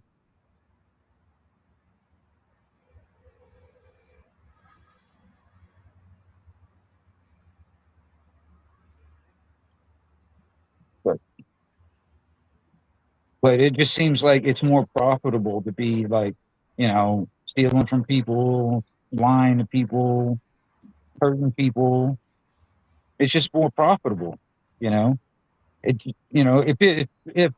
fighting for freedom and fighting for humanity was profitable, dude, it'd be more people doing it. That's a really good point. That is a really good point. Follow the money. I know, man, and that irritates me. It's like why is it such a fantasy to be to live free? Why is it such a fantasy to not pay for electricity or water? Why is it such a fantasy to not be born in debt? And then our future generations being born in debt. Why is there such a fantasy to not have this stuff?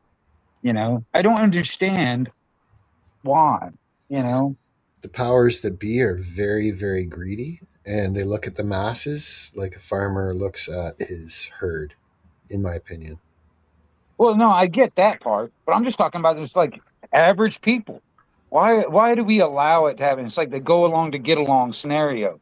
It's like, but to what end do we continue to go along to get along when it's not just 60% of our wealth in taxes, it's 100% of our fucking wealth in taxes, you know? It is outrageous. It Yeah, is. They can't even balance the freaking budget. Come on. dude, I think I think when it comes down to the federal government, I think the last four audits, they failed. All right. If Sure. I was to fail once, they would come after and take everything I've got and got. You know what I'm saying? Yep. That's the thing. It's like the federal government can lose billions and trillions of dollars just to disappear. But the IRS will come after me for $5.30. You know what Yep. I mean? Plus interest. Yeah. You know what I'm saying? Hey, man, I got to take a break for 5 minutes. Are you still going to be on?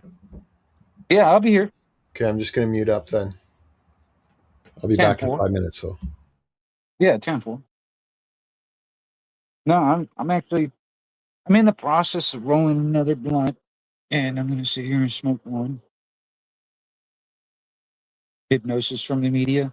I kind of agree, Graham.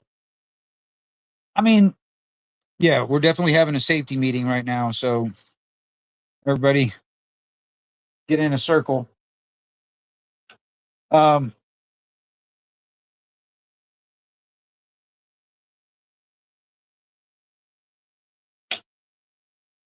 but I guess that's probably one of the reasons why there's a part of me that if this fucking gravity does fucking shut off for 7 seconds, I'm actually kind of rooting for it. I'm on like, okay, bring it on. Let's have it happen because, you know, who said, I don't remember who said, it might have been Yankee, who said it's like the Darwin effect, it's like let Darwin fucking like weed out the weak. And it's possible. I don't know.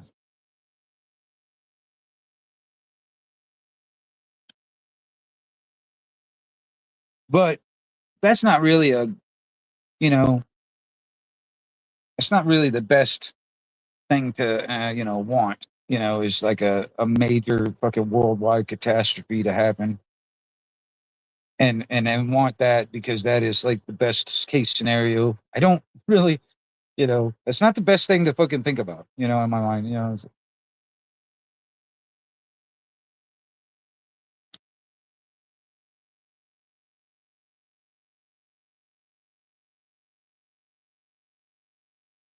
I don't feel unsafe. You don't feel unsafe. Well, okay, that's cool. I don't feel safe, but I don't feel unsafe either. You know, I just know the reality is like, the world's fucking crap. And that's just the way things are.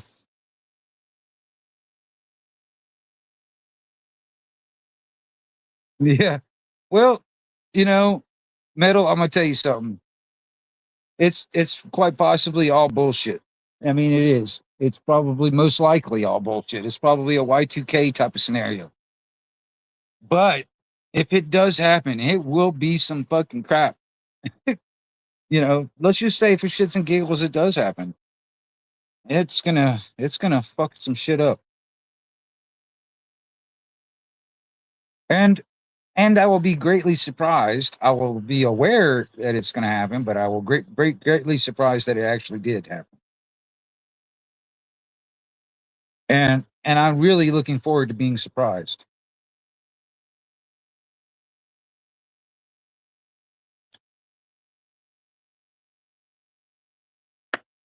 Because quite honestly,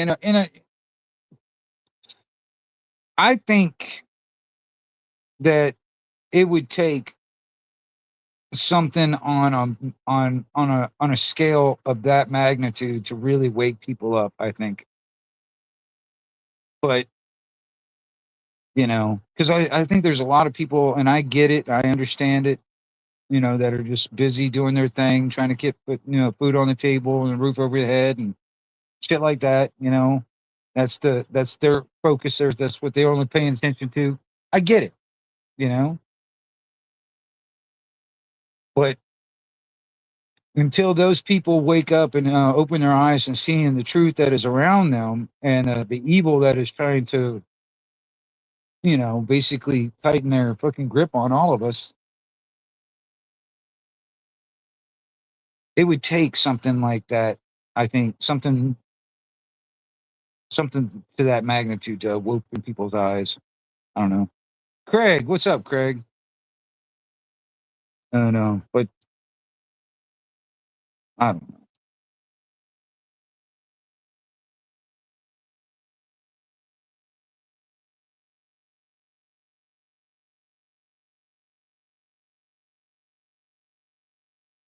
East Carbon Exposed. What's up? I'm not familiar with that name, but good to see you. Good to see you.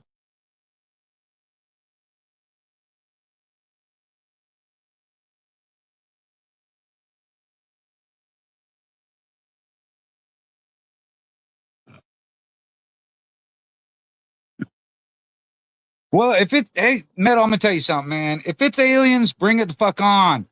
I mean, I'm tired of just like, all this, you know, I just like bring it on. If they're around, they're around, they're gonna do something, let's do it now. Come on, bring it on, bring it on, bring it on.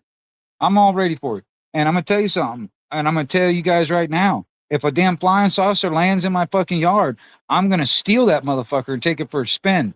So, uh, you know, I'll let people know when I'm in that sucker flying around. I'll like, hey, I'm coming by your house. I'm gonna take for a ride.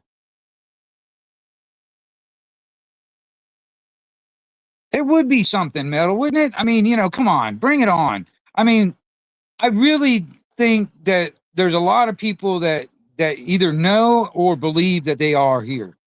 So why not just confirm our, our beliefs or knowledge or whatever?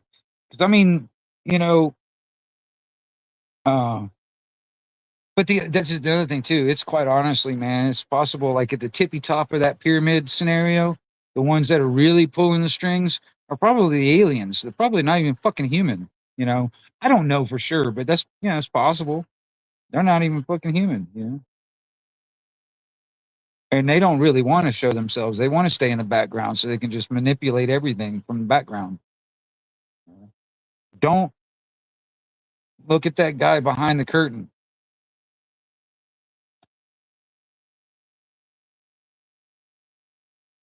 Did you watch that? Hey, what? Did you watch that fucking was it um uh Wizard of Oz? Did you watch Wizard of Oz? What?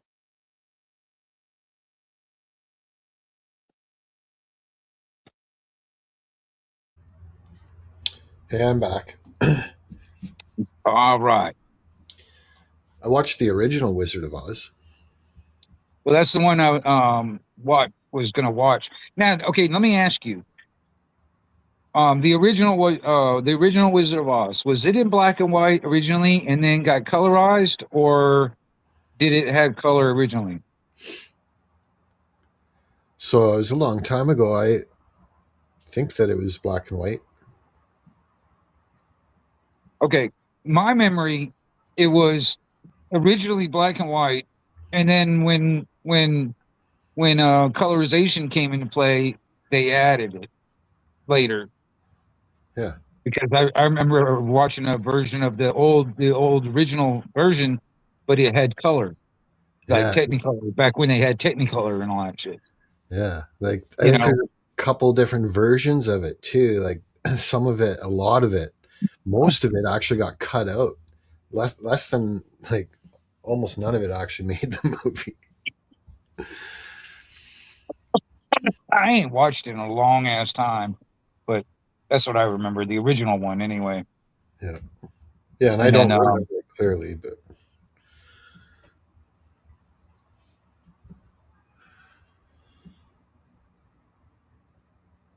Munchkin confirmed. yeah, I heard that the midgets that were used, or the short people, whatever you want to call them, were like really, really abused by the cast too. Dude, I'm gonna tell you something. From what I understand, every single one of those actors have had problems down the line ever since that movie. You know, Yeah, just trying to get a job and all that stuff. They actually have uh like a union just for like the midgets or little people, or whatever you want to call them, or whatever they prefer to be called. Some of them actually really prefer to call it midget. You know, um, because that's basically what they are. Because I mean, you got the ones that are a little taller, those are not necessarily midgets. Those are actually like little people, I guess. yeah, and Indy's saying there was some correlation there too with Pink Floyd's "Dark Side of the Moon" as well. Right when the song "Money" starts.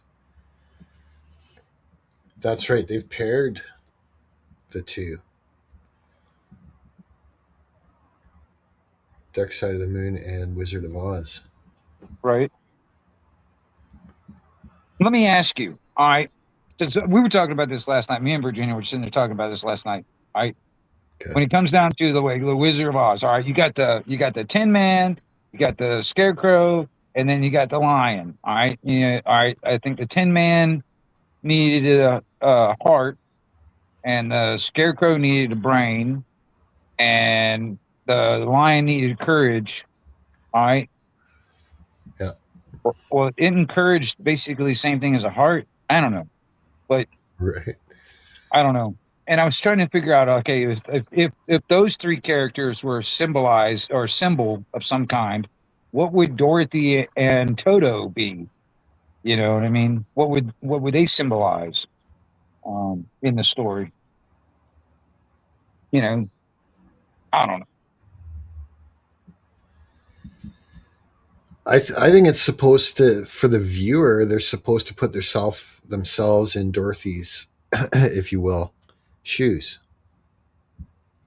Right. But okay, other than trying to get back home, what was she trying to find? Like, because I mean, you got the Scarecrow wanting to get him, wanting to get a mind, and the wizard, you know, kind of in a sense granted all that stuff. And then when it comes down to Dorothy, was just like getting back home. But what was the whole purpose of the whole story? Weren't they trying to find what was it, the Emerald City or something like that? Right. Yeah. Yeah. They're trying to get there. So like it could be, they're on the yellow brick road too. So it I could mean, be which could symbolize gold and money. I don't know, right. to the And that Emerald City. Yeah. it could be that, pursuing wealth and like the meaning of the story, pursuing wealth and riches leads you down this scary path. and your end goal is this Emerald City, which I guess is like retirement and freedom and excess and abundance, I think. But Utopia. yeah, and so when that becomes your main goal, you're actually further and further away from home. Right. So it may just be a bit of a, what's that called? You reject utopia, you know, Oh, because there a, is no such a thing in metaphor. my the way I see things. There is no such thing as utopia. You know, I don't think that even exists. Certainly not in a world where profit has any bearing. Right. Right? As soon as you've, Well, unless you're the billionaire or the trillionaire, I mean, I guess it'd be utopia for you, you know, if you were that person. but to come out with a profit, means that you have to intentionally go out there and charge people more than what you could get away with, right? And more than what it costs you, Yep. right? Plus your time.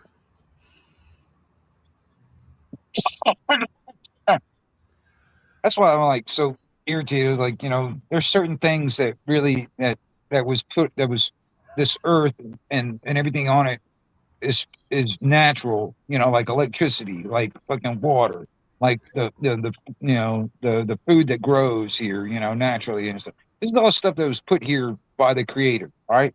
Yeah. But yet we're the only species on this fucking planet that literally has to pay a fee just to exist, you know? And what the fuck? To who? And what?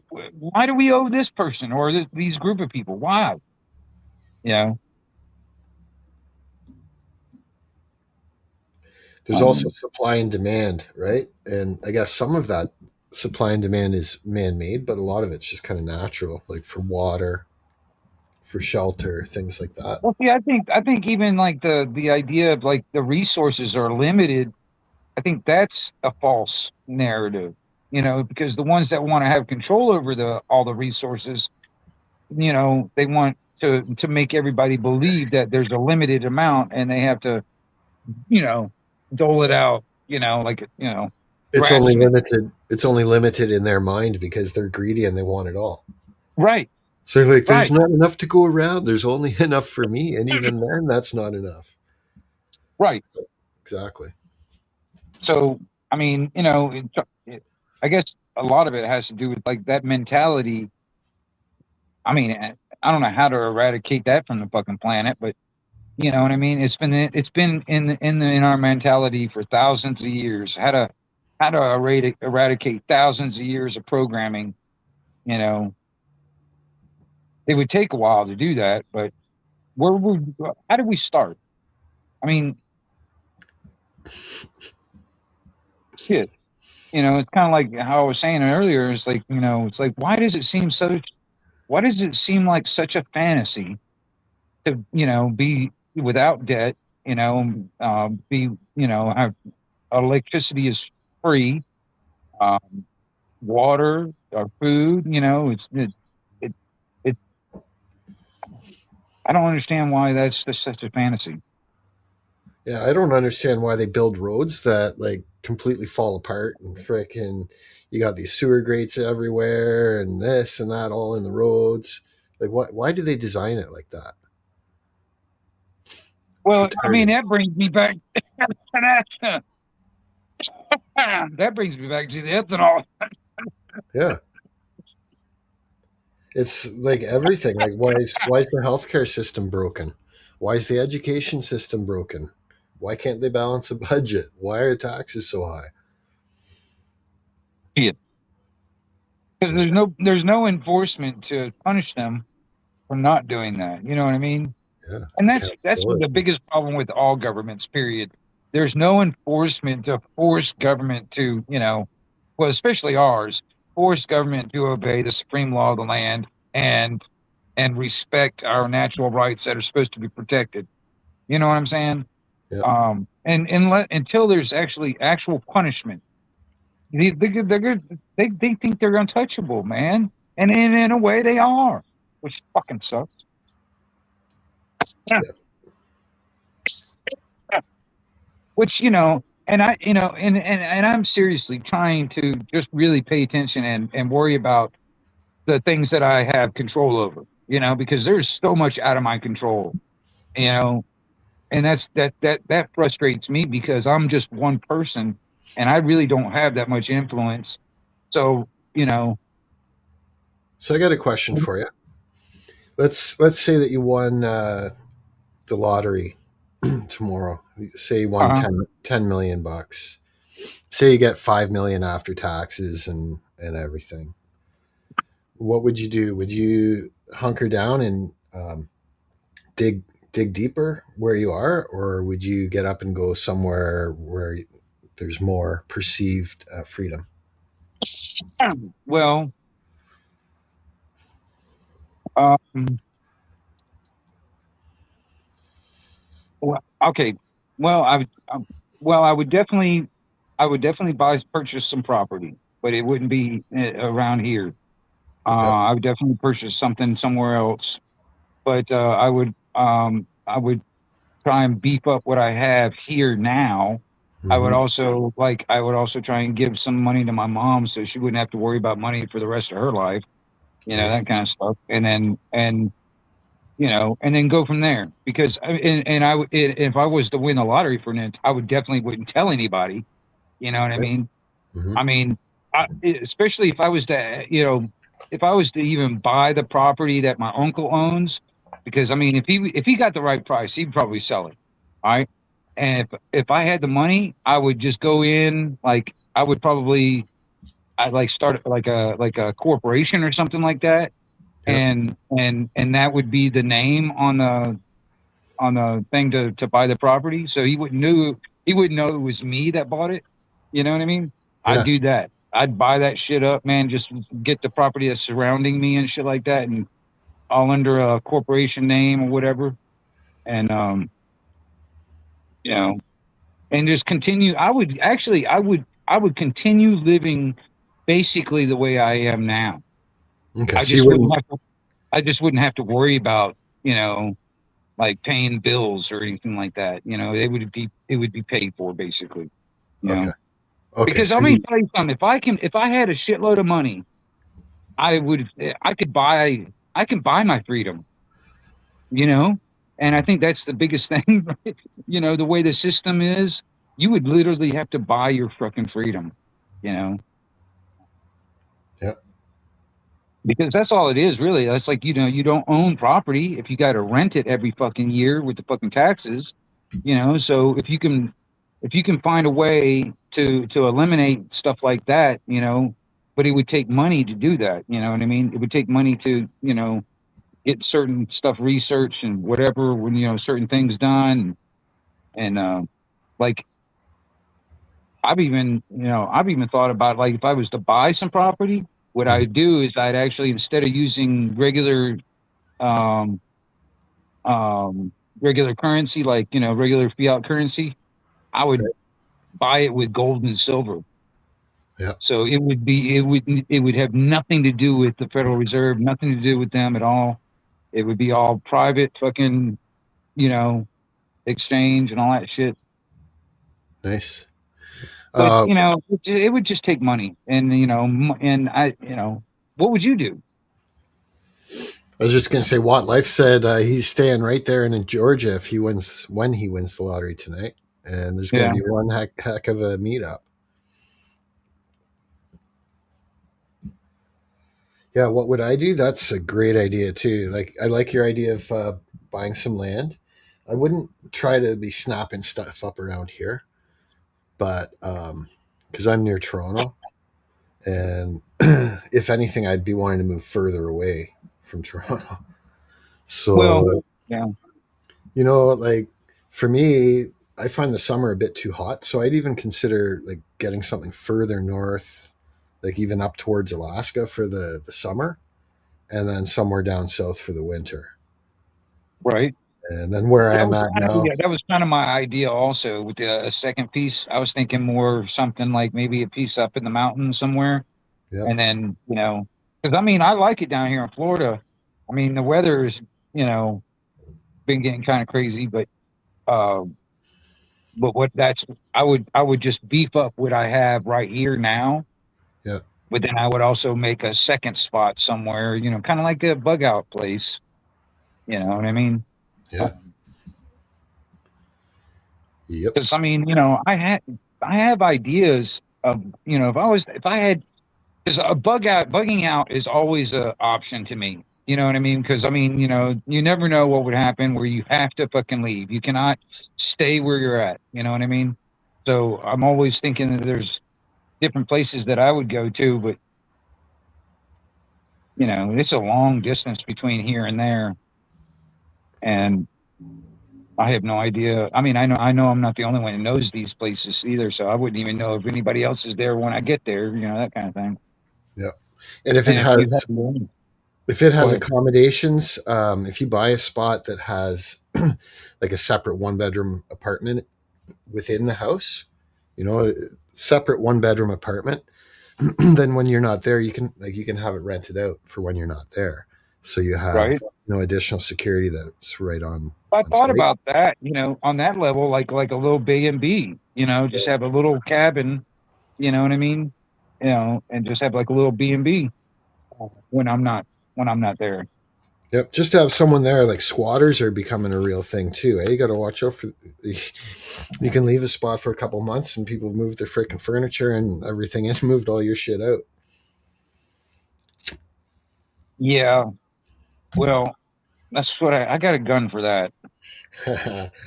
Yeah, You know, because I mean, you know, it's almost like I dare some fuckers to do that shit. I mean, you know, there are a couple of houses that, you know, like my uncle or my granddad used to have and all that stuff that are still vacant. And I'm like, yeah, try it. Try and fucking squat in that fucking house and see what happens. I'm a not great going to call a cop. You know what I mean? I'm not going to call a cop. a great way to do that, I think, is if you can find a farmer, for example, that has a couple hundred acres of land. If you can like buy an acre or two off of him for your spot. Right. Um, Scrog heard my lighter. And Life said earlier, I think you missed it. So tonight's Powerball is an estimated 856 million. 856 million. And what is it?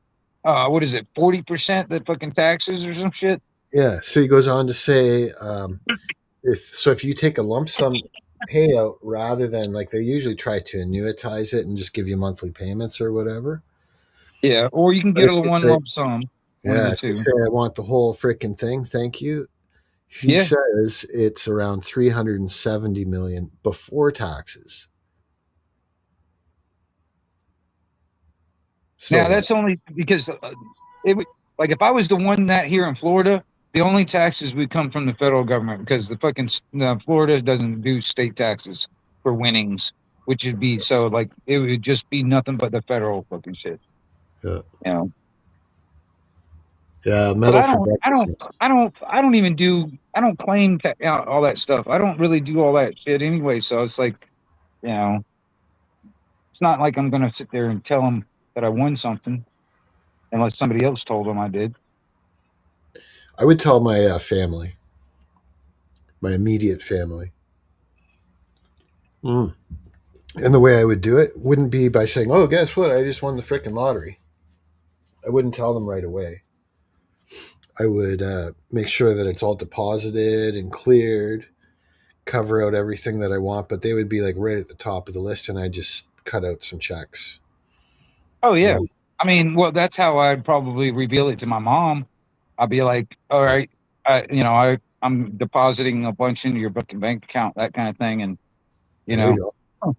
Yeah, you know, because I mean, honestly, I mean, you know, I don't want her fucking struggling, you know, living off of Social Security for the rest of her life. You know what I mean? That would be kind of cool to just give her a chunk of change, which she wouldn't have to worry about it. yep. You know, and Yeah, metal for breakfast. That's one nice thing here is the lotteries in Canada are completely tax free If you win $1 million, you get a check for $1 million. But our lotteries aren't as high. Like we don't get into the hundreds of millions of dollars here. The largest I've seen was I think it was around 100 million, and that's 100 million Canadian. So like 70 million US would be the largest I've seen here. But Wait a minute. Canadian dollar is not as high as a damn regular dollar or American dollar? US dollar, no, no, and like I'm not surprised either. But I think right now, if you've got $1 Canadian, so if I go into my bank and I say I'd like to get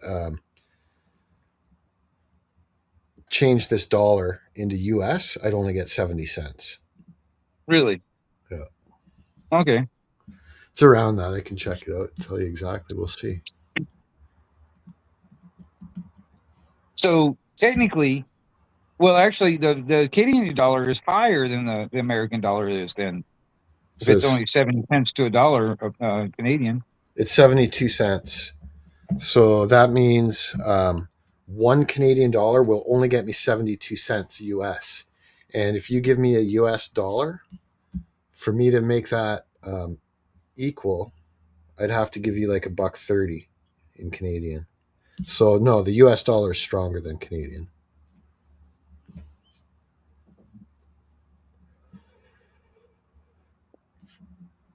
It's 72 cents right now. It's crazy.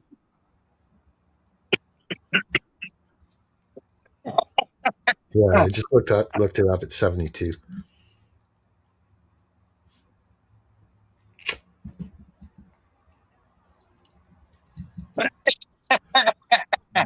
Hmm. Canada don't want nothing to do with us. Hey, Eimer's right there too. They'll look that up too before they pay out any large amounts like that. Make sure you've got your child support up to date. And if you owe the government any money, that'll all come off the top. Yeah. That's what's fucking pisses me off. It's like I said earlier, the damn government can fucking they'll trillions of dollars just disappear like it fell off a fucking truck or something, and yet the fucking IRS will come after me for $5.30 if they find out that I owed them somehow. You know, that's Yep. fucked up. Yeah, they're really aggressive in the States. It's pretty bad here in Canada with that too, but some of the stories I've heard coming out of the States are significantly more extreme. Well, I IRS mean, is not. when the government really when the government itself claims the ability to do what like eminent domain and shit like that. That is bullshit. That's flat out theft. All right. They're claiming ownership of every inch of this land. The government itself is. All right. And everything on it is basically the government's. And we're just the custodians of the stuff here. You know what I Right. mean? Yep. And that's what pisses me off because they don't own shit, you know, but they claim ownership of it.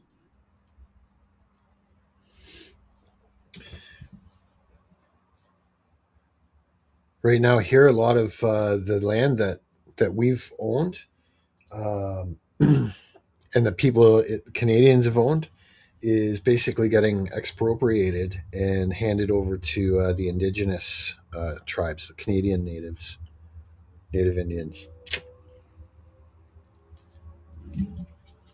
which is going to have a lot of people freaking out. And I wouldn't be surprised if they start doing that in the States too, if they haven't already.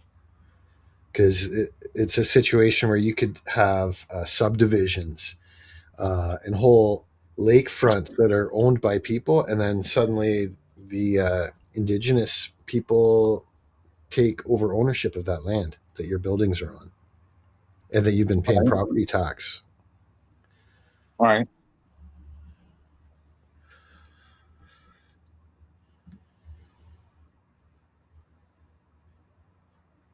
Yeah, I'm not sure what the movement is like there in the States, but here in Canada, like the native indigenous people are like just freaking creaming the government.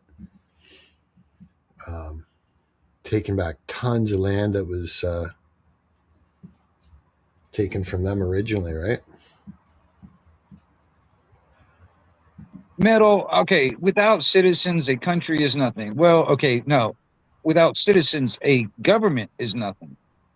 All right. The citizens are what creates this fucking nation in the first place. The people here, all right, what create this nation. Government doesn't. All right. But that's what when you use the word, and I'm just being picky on the fucking word citizen. All right. I mean, if you look at the legal definition of citizen, it's basically property. We're, basically property of the fucking government. Chattel. With the yeah, basically with the birth certificate, they consider us property that we were, lost at sea. Basically, in their mindset, the way they word it with the legalities of it all, and blah blah blah. Like I said, I'm just being picky on the fucking word. Sorry about that. Yeah, yeah. I mean, and, because these are the and this is I catch myself doing it too. It's like because I mean these are words that we were taught all our lives, and the way they use it, and when it comes down to the religion of government, they have their own language. It's called legalese, and their definitions of these words are much different than what we use and how we normally think of the definition of these words are in regular talking. It's a whole Right. nother level, and you can't understand. It's like you got to learn a whole nother fucking language of another, like another country, like learning Japan, like Japanese or something. You know what I mean? It's like you got to learn a whole nother language because it's the same words, it's just different definitions and different, how they say it, blah blah blah. They call it And they call it word magic. I don't I know if mean, you knew the legal definition of fucking a person, I mean, not a person, a human is a monster. That's the definition of a human that. in legalese, you know.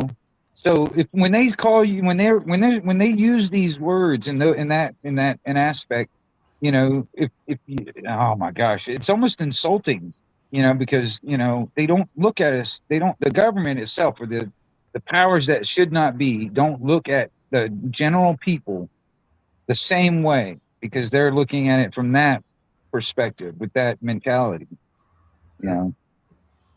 Because the law that these magical words that they fucking write on a piece of paper and sprinkle with some pixie dust, now we're all supposed to bow down and fucking obey. You know what I mean?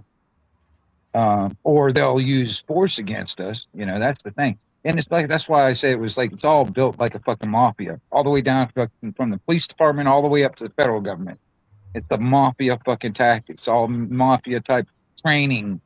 You know, cops are fucking. You're exercising your constitutionally protected rights, and they consider that like, oh, you're trying to play a game. Oh, you're trying to make you're trying to be a disruption, or you're fucking they're trying to you turn your constitutional thing rights into a crime. I see it. I've seen it many times all over this nation. Happens every fucking day. You know. What if every gang member has his own country, and each of them, their mission and objective is to take over the world? Well, isn't that how it is now? Yeah, I think so. Kind of like I it's a bit mean, of an. they're all competing. I would say they're all trying to achieve the one world government because they want to be the tippy top where they control everything. Right? That's the master of the universe scenario. Right? Well, Yep, they're all competing to get to that point, aren't they? Aren't they doing that now? I It's think like so. we're living in a Game of Thrones in real life. We got all these Mhm. fucking kings and fucking rulers fighting amongst ourselves, and we're just the fucking the collateral damage. You know. Sorry, Scrog. I think yeah. If I said gang member, I actually meant gang. But um, yeah. Sorry to interrupt you. Yeah, semantics. I mean, I get it too. I mean, I do that too sometimes when it comes down to like semantics. I do that sometimes. So Yeah. I mean, I understand that.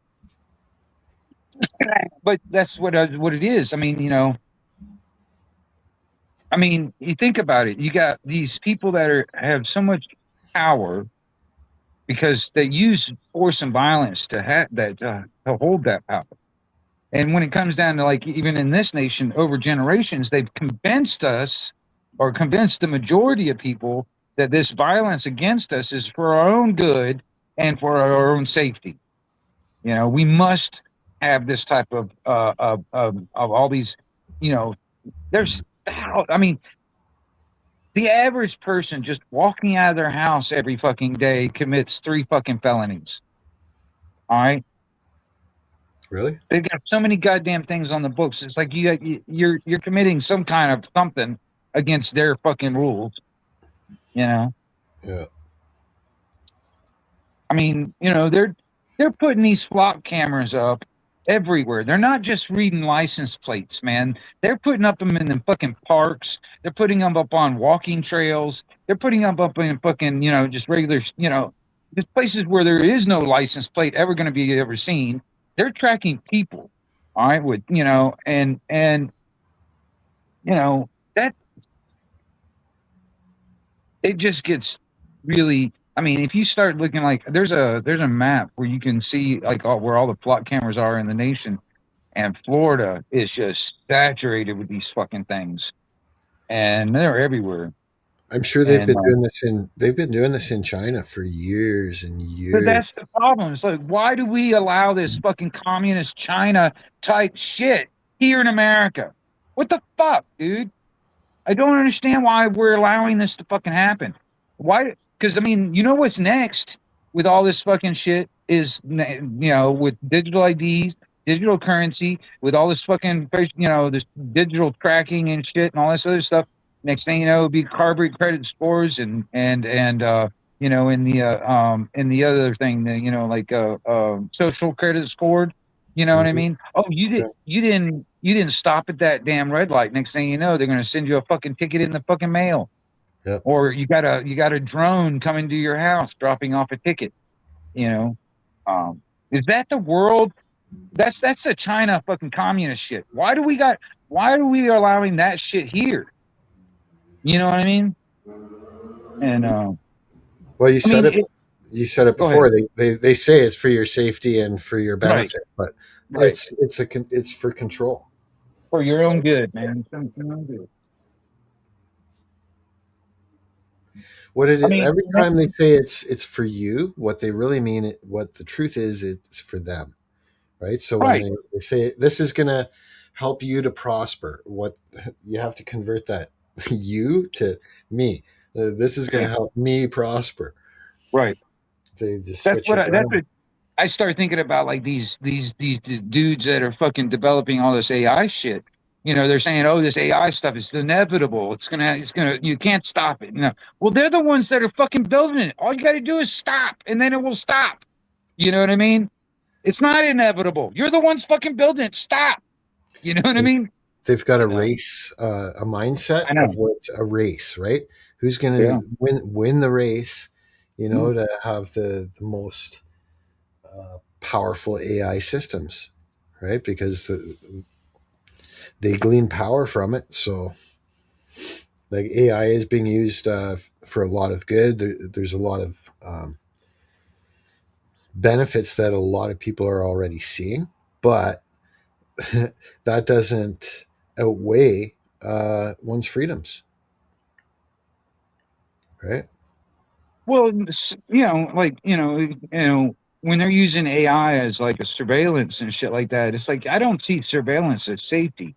You know, and that's basically what it is. And then even then, it's there's it doesn't it's not 100% accurate. It makes mistakes. Next thing you know, you got innocent people being drawn at with, you know, guns by these fucking cops because the AI they're believing the AI is telling them the right thing, and they're Yeah. going off of that, which they have no, you know, that's see, this is not how it's supposed to work. All right, you know, because you know, cops have got to have fucking evidence. They've got to have facts. They've got to have at least observe something.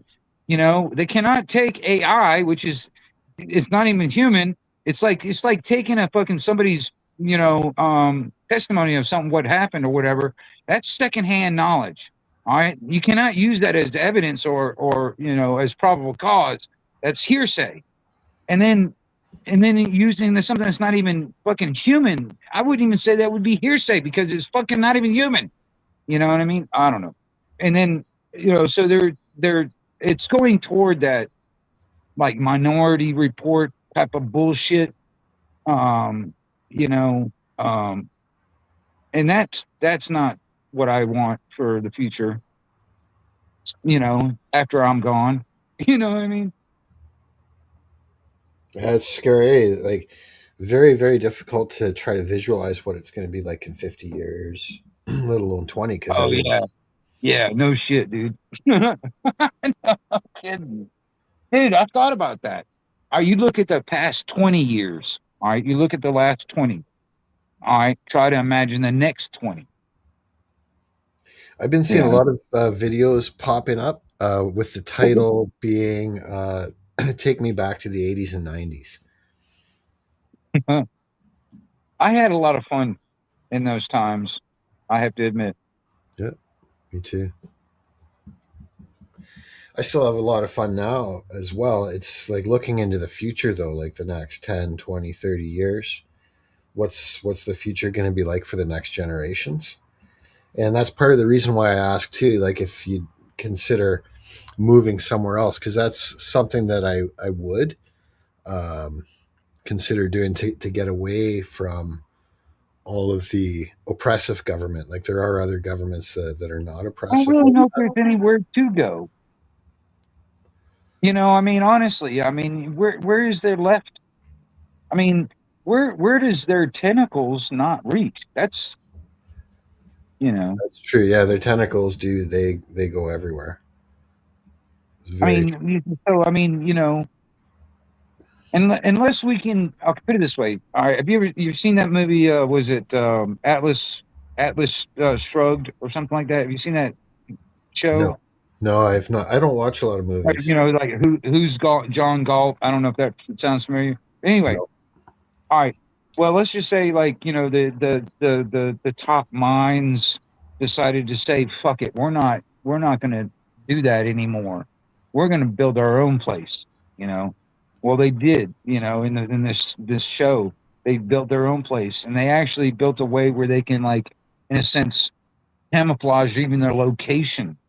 From even seeing it from like with their eyes, or even radar or satellite or anything like that, and Okay. they lived out their lives. You know, they just dropped everything in the regular world, and then decided to do their own thing. And See, okay. yeah. No, Go I'm ahead. just saying, it's like, unless you had the ability to do something like that, it's like, where would you go? There's really, I mean, I don't want to I don't like the idea of, yes, we can be free as long as we live in a fucking cave somewhere. I don't like that idea. I No, would but like the idea of, you know, go two ahead. places that came to mind for me were like New Zealand, uh, Right. Well, Switzerland. there's a lot of rich people going to New Zealand. You know what I Yeah. mean? Um, Indy nailed it with Antarctica. It's That'd too be fucking cold. Too so fucking they cold. say. I think there's parts of Antarctica that are tropical climate. Well, I don't know. I've never been there, so I really don't know. All I know is there's a bunch of fucking snow. All I know. I And I recently don't like snow. Yeah. I hear you, Indy. I don't know. I've never been there, so I don't know. You know what I mean?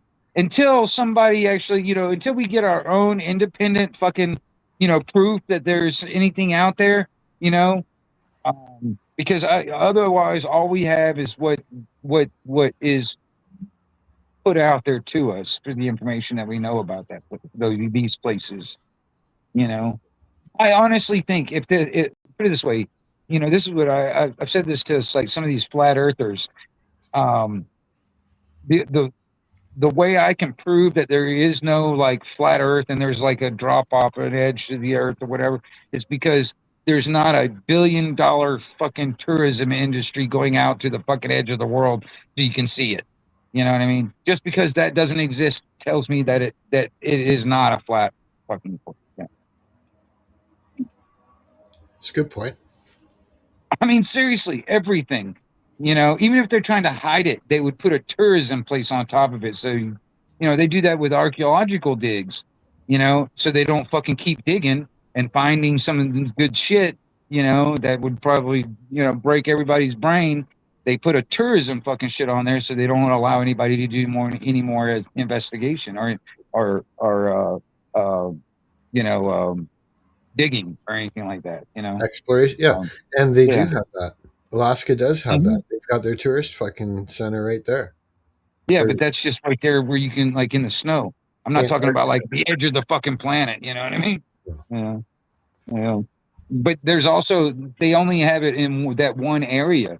You can't. There's certain places that you're not even allowed to fly across. You know. That's right. Um, Most of it. Yeah, it's very, very limited. The average person probably will never make it to Antarctica. right. But I believe that thousands of people have been there, Oh if not yeah. if not hundreds of thousands. I mean, there's plenty of people that tried to prove the whole flat Earth thing, and they went up there, and it totally just blew their mind, and so it's like they had to rethink their whole their whole idea of you know I like getting my because I mean information from credible sources. And so after I saw Katy Perry went up into space there, and it looked like the Earth was round, I'm confident that it is. yeah, you know bimbos in space. Yeah, there you go. Yeah, I think that Antarctica, that whole area, is at least 4 to 5 times as large as what we see on maps or on globes or anything like that.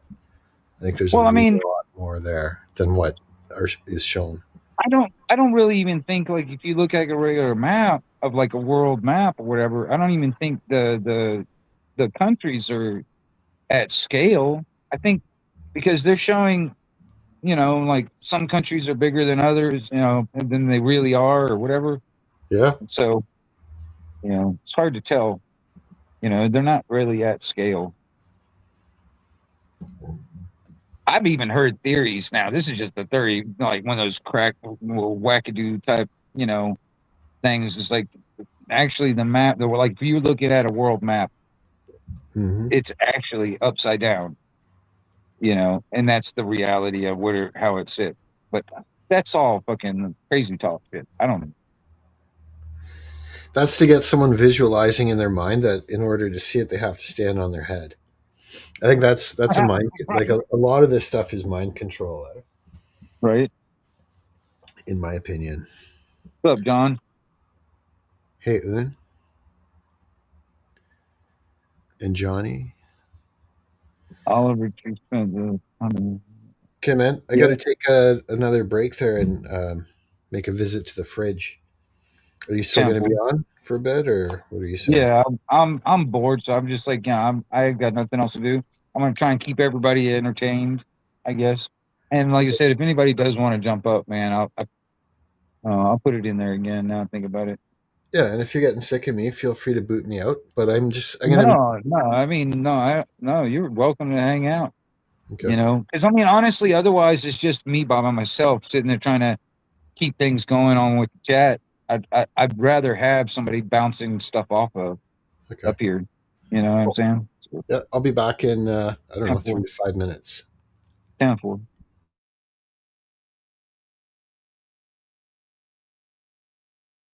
Yeah.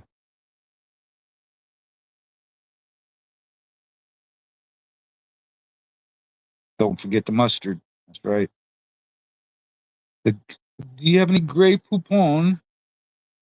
Some Grey Poupon.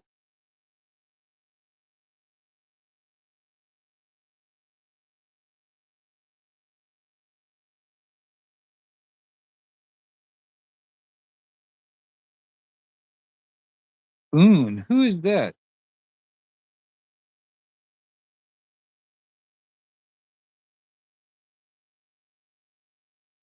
It's a don't recognize that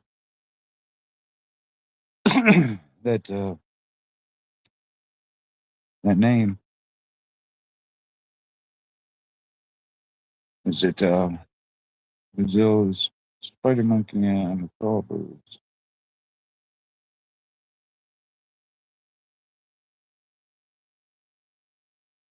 I honestly, man, I would love to go to Peru. I would love to check out some of the stuff like that, and put my hands on, touch one of those, some of that stuff. That's, I actually, kind of, there's some of these guys I know over in the UK, they pass by like 1,000-year-old ruins, you know what I mean? Like every day, don't even think about it, that kind of thing. I don't have anything like that around me nearby, you know. Um, I kind of envy people that have that kind of stuff nearby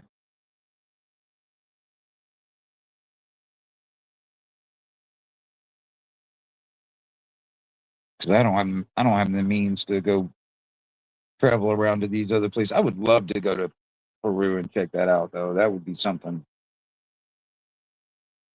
I don't know if I'll ever get to do that. Atlas Shrugged. It's a good one. I like it.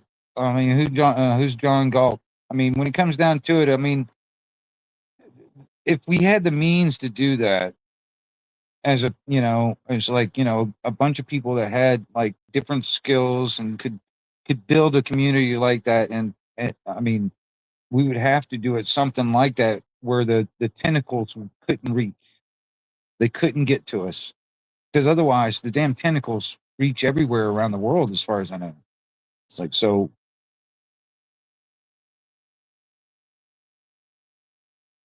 Unless you went something, unless I mean, I don't suggest going underground, but that is an option. I mean, like literal underground. But if there was a way to do it, kind of like John Galt did, and that would be, in my opinion, the best way to do it. Just make yourself invisible.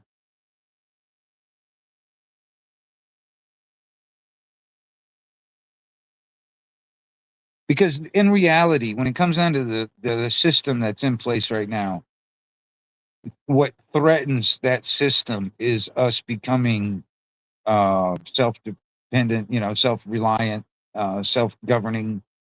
That is a threat to the system that is in place because the system needs all of us to be dependent on it and or working for it, and and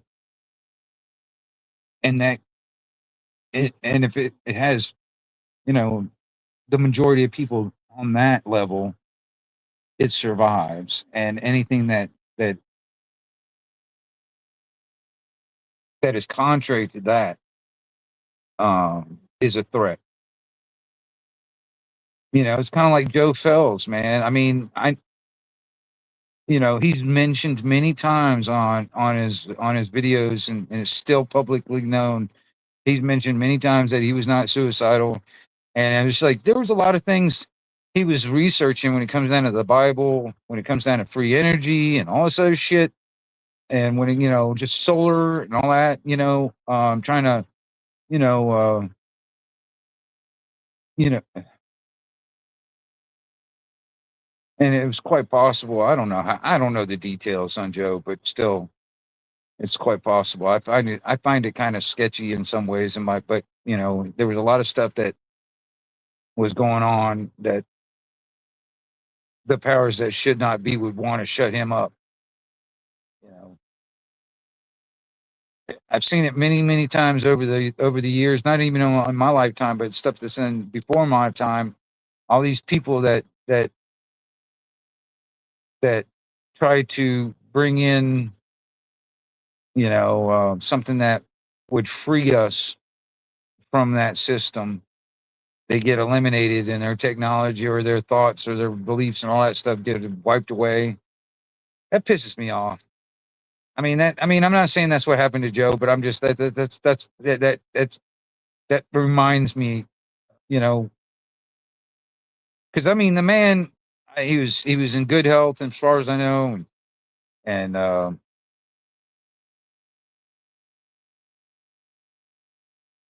don't know, man, just it sucks.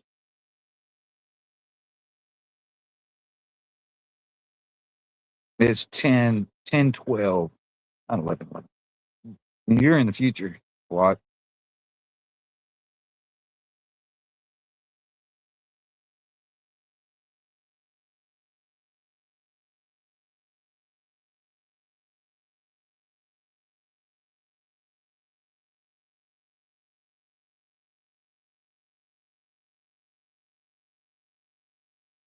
Yeah, he was younger than me too, and he was in a hell of a lot better shape than I was. I am. Put it that way. Well, I mean, I was in better shape. Put it that way. But I mean, he was definitely in better shape than I am now. And so, like I said, I don't know the details on why, on exactly how and why he passed, but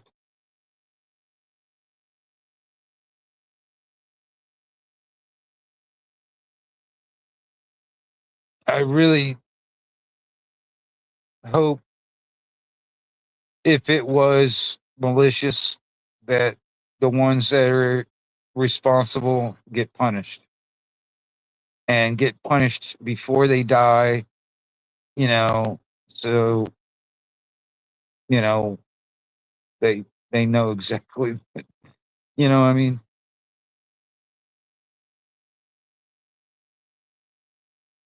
You know,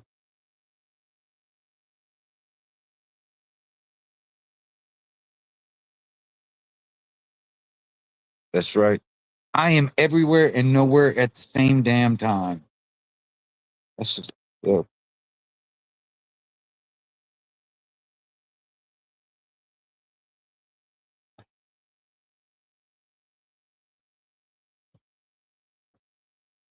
you know, I don't like quantum physics. You won't know what I'm doing until you observe it.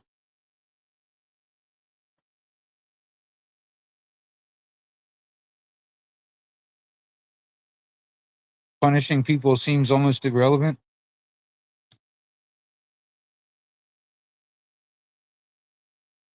Well, like I said, I have no idea the details, but if there was a malicious and malicious something malicious that got him killed, I really would like to see the ones that are responsible punished very, very much. I mean, my mind goes to medieval type punishments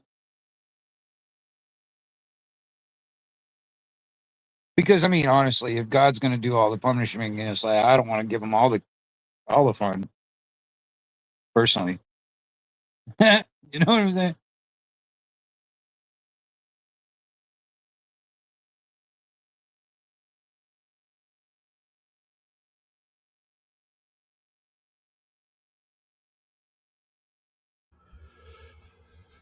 Hey man, I'm back. Are you really back? Are you back now? I'm back in black. I don't think I even really knew who Joe Joe. Phelps was. Yeah. Oh yeah, he was a content creator for, but he was also just a regular guy, Yeah. and but he was finding out different. He was trying to teach people about solar type stuff, Off and grid. off grid type of shit, trying to get people into that mindset and teaching that type of stuff for free, basically, and um, he was I don't know. There was another guy. There's another. He's an inventor that is turning regular waste plastic into fuel, like diesel. All right, and Biodiesel? he was helping him also to like get his whole setup working off of solar, which is Hmm. really fucking cool. So his whole setup is self-contained, using solar power to run his thing to make fuel. Nice. Yeah. And he's another guy that I've been watching for a while that um he was thinking he was being like, followed or whatever, because this is a technology that could, you know, uh overturn like the oil industry. You think about it. If you can make fuel out of waste plastic, which fucking pollutes the fucking planet as we speak, you know, it would, why would you need to real oil? We got plenty of fucking plastic as it is. That's true. And they've always told us that plastics are oil based products, right? Yeah, it is. Yeah. So, and at the same time, too, that's what we actually need. One of the Yeah. problems Canada and the States both have is not enough refineries and refining, Oh, yeah, for sure. Yeah. right? We've got Just on plenty of just on oil. just on like creating crude oil into fuel. Yeah, that's for sure. Yeah. That that's what pisses me off because we use refineries from other places like other countries and shit. And I hate why in the fuck, you know?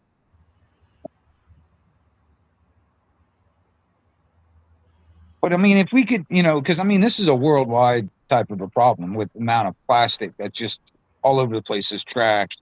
Yeah. If that could all be turned into a fuel and instead of like, digging in the ground for, majority of it. But if they're the middleman, they can't have you cutting out the middleman, can they? Well, I worry about these inventors that publicize what they're doing, and because I've seen it many times in the history. These inventors that come up with stuff, that like for instance, the guy the car that ran on water, or just all this other shit. The guy that rebuilt designed a carburetor to like you make a regular engine like 10 times more fuel efficient or some shit like that. It was just his they all disappeared. You know what I'm saying? And their technology never makes it to the market, never makes it to the average people. You know what I mean? It gets hidden away, and we continue getting force fed this bullshit, uh, keeping these fuckers in rich. You know what I mean? Hmm. And I mean it's like electricity, like I was saying earlier. That's what the creator put on this planet for us. It's not owned by anybody, but yet they've stuck a meter on it, and now we get charged for it. You know what I mean? Yep. Yeah. Well, they'll monetize everything that they can. Yeah. They're relentless that way. If there's a way that they can take a buck out of the average person, they're doing it.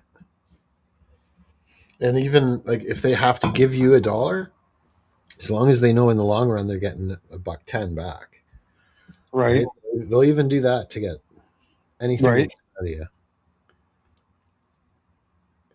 That's why all these programs exist, government programs everywhere, right? There's thousands of them.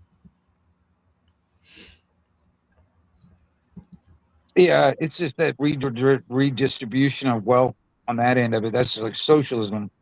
You know, all like social programs and everything like that is just feeling. It's like I've got to get up in the fucking morning and go to work because there are thousands of people dependent on me. You know, Yeah. fuck all that shit. That's social. That's fucking. That ain't free. You know. Yeah, the problem is if you choose that as your occupation, then you're kind of stuck with it, right? Well, yeah. I mean, what was it?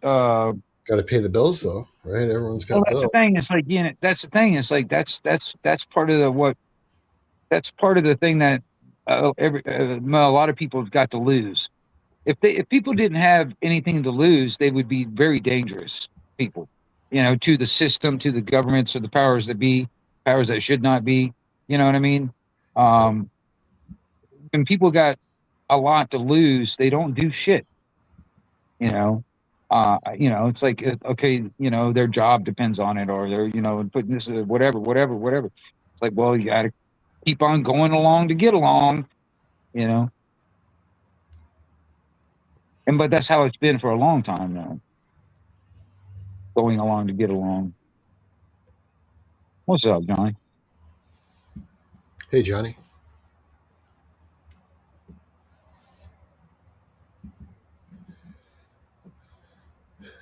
Just in case you're talking, Johnny, you're Yeah, muted. You're yeah, you're muted. muted. There you Yeah, go. no, I'm good. Sorry, I Okay. was just keeping quiet, but go ahead and say what you're going to say. For now, I was just going to say that, yeah, with electric man, I don't know if you heard of the mineral called this the green bluish mineral called Petrovite in Kamchatka, Russia. It's by the Aleutian Islands of Alaska and north of Japan. Yeah, it's Russia, but it's Kamchatka, it's a peninsula in the Far East. It's got the Petrovite mineral that uh, pretty soon, hopefully, they refine it into batteries that last 20 years and last triple the charging time. So you don't have to spend so much on electric What to charge the battery. what does it take to get that mineral out of the ground or whatever? It's magma. It's in the volcanoes of Kamchatka, but the only problem with that mineral is it has copper particles. So we have to extract or separate the Is that the only place to find that?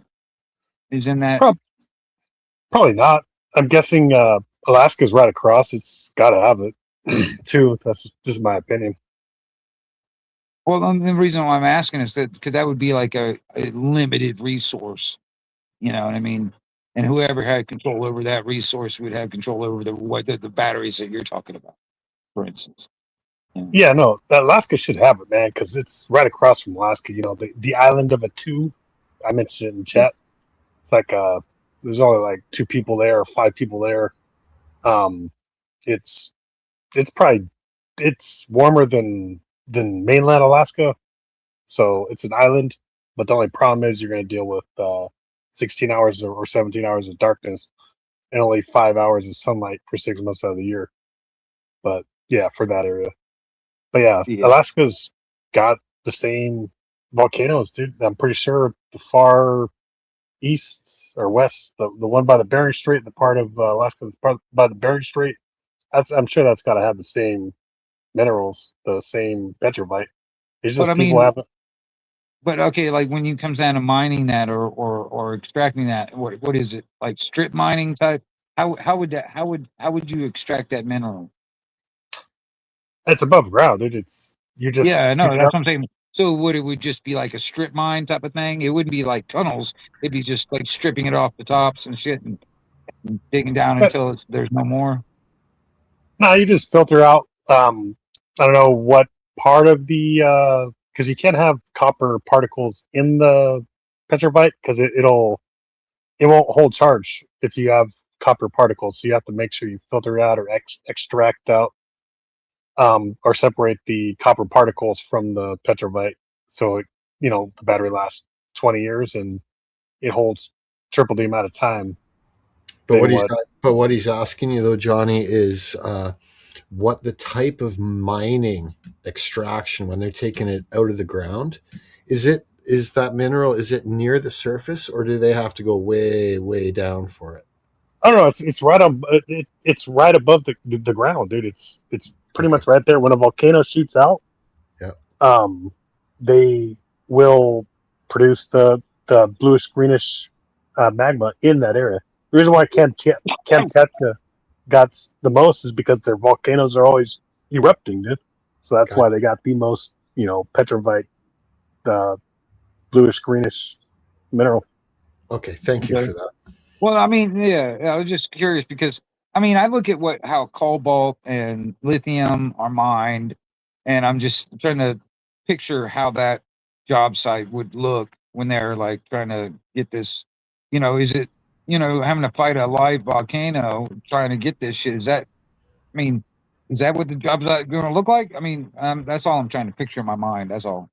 I know, Wayne. You got to wait for it to cool down and dry up, dude. Then you Yeah, could yeah. go and get it, man. You can't get it from a life. Yeah, From a I life would. I was volcano, like, that's dude. what I'm trying to sit there picture in my mind how they're supposed to be doing this. And I see what could come out of it, but I don't know. I mean,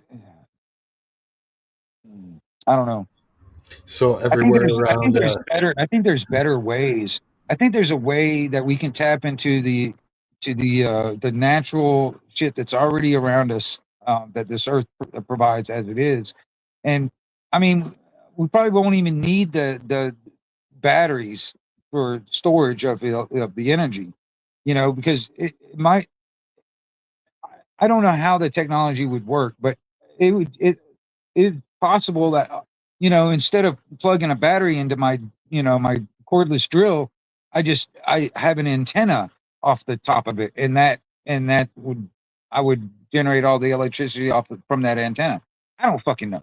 I mean, I'm trying to think. There's probably another better way, and then with batteries, that just leaves whoever can mine that shit and refine that material and then make the batteries would have control over those batteries, would have control over that you know what I'm saying? Um, Yeah, I got you. But see, switchgrass, I don't know if you ever heard of switchgrass. It makes good ethanol too. And also cameline seed for jet fuel. It's not mhm, chamomile, it's cameline seed for jet fuel. The only problem is, man, you uh-huh. got to be in rainy areas. You got to own lots of rainy areas like Alaska or Brazil or rainy rainforests like Madagascar, Tanzania, like Mount Kilimanjaro. Those areas that rain a lot, that's you got to have land there to be able to grow lots of that stuff, man. It takes lots of water. That's the problem with switchgrass and cameline seed for jet fuel and switchgrass for ethanol. Well, I mean, hell, I mean, if people just get the stigma off of fucking marijuana, hell, it can, the hemp or whatever. I mean, that you can make a fuel out of that. I mean, if we just eliminate this fucking stigma from it, I mean, it would actually create jobs, also, in my opinion, because then you create farmers, and then um, Yeah, well, I we'll agree, do man. that in our own country. Hemp would be good, man. You can make cinder block houses, cinder blocks out of hemp and rope and Yeah, there's all clothes. kinds of different things. Like I said, you can make an oil, you can make fuel, you can make that. Was that you can mix it with concrete, the hempcrete, textiles, paper, um, and it's got its medical uses, it's got its recreational uses. I mean, there's all kinds of things you can do with it, but the stigma and the legalities behind it, is what's blocking that See, you know. here's the problem. If they legalize it, here's what happened in California. I kind of agree with it in some ways. It costs $100,000 a year for a permit and a license to be able to grow 1 acre of marijuana, cannabis, CBD, Uh-huh. more than 0.5, more than a half a percent. Because anything under a half a percent or 0.5% is considered hemp, but anything above is THC, CBD, or cannabis. That Right. that's where you need a license, man, like the permit. So yeah, what Well, happened is it made farmers go back to produce filling food again, or well, put see, wine, which is this is this wine's is this terrible, is man. well, this is my thing that I've stood on for a long time. I think legalization is not the way to go. Legalization leaves loopholes for like what you're just talking about. I think we need to decriminalize it altogether and normalize it, where you can like if you wanted to, you can grow it in your yard like parsley. You know what I mean? Um, there shouldn't be any kind of legalization or regularization on it, in my opinion. Um, because it just stifles industry. Well, like I said, like there could be a lot of jobs that could be created just by, all the different things that could be produced out of that one plant, for instance. You know, um, uh, a lot of different industries. Like I said, oils, fuels, textiles, paper. I mean, all kinds of stuff. Um, and this is just to name a few. but hold on, Um, is hemp um, illegal if it's under that THC threshold? Honestly, I don't know. I mean, federally probably, but it varies from state to state, I'm assuming. You Yes, know, it's legal, but if you make money off of it, you still need a permit. You still need a business license. You don't need a what do you call it, medical license to be able to sell it. Yeah. But you still need a permit, and if you make money, you got to be taxed on it, man. That's how it works. The only countries that I know of, like, is maybe like Brazil. They like you were saying, they normalize things like hemp. But if hemp was so great, everybody would be going to Brazil and growing hemp and importing it or exporting it out of Brazil or any rainy place like Madagascar, Kilimanjaro, Alaska, where there's rain at. They'd be going there, man. So there's not a big demand for hemp. It's cool, man. It sounds great, but there's only a few weird hippies or hillbillies that would want to deal with hemp, man, nowadays. I heard they were working on something that would actually replace fiberglass. Like, you know how the Corvette's fiberglass? There was some sort of a hemp derivative that was considering competing with fiberglass for purposes like that. It does have some really strong tensile strength, and if it was like some kind of like a hybrid or like even synthetic version, I could see the uses. It's neat. It does. Also, you ever heard of spider silk steel made out of goat's milk from a company called Nexia Biosteel in Canada? They went broke in 2003, but from 1996 to 2003, they were making spider silk steel, biosteel, out of goat's milk. What they would do is they took the gene or the venom of the spider and crossed it with a goat and made an eight-legged goat. And it shot spider silk milk to where Eight-legged goat? What did you say, an eight-legged goat? Yes, an eight-legged goat. They cloned it. They crossbred it. It's crazy. You can type in Nexia Biosteel, man. They did it. The same time when they cloned the sheep, the 1997 was about the same time. The Dolly sheep or whatever it was. The eight-legged goat. With a goddamn fucking spider goat. It's crazy. Hey, stay safe, everybody. I got to take off now. But thanks for having me on. Hey, you have a good one there, Dan. You too. Have a good night, Jim. God bless you, man. You too.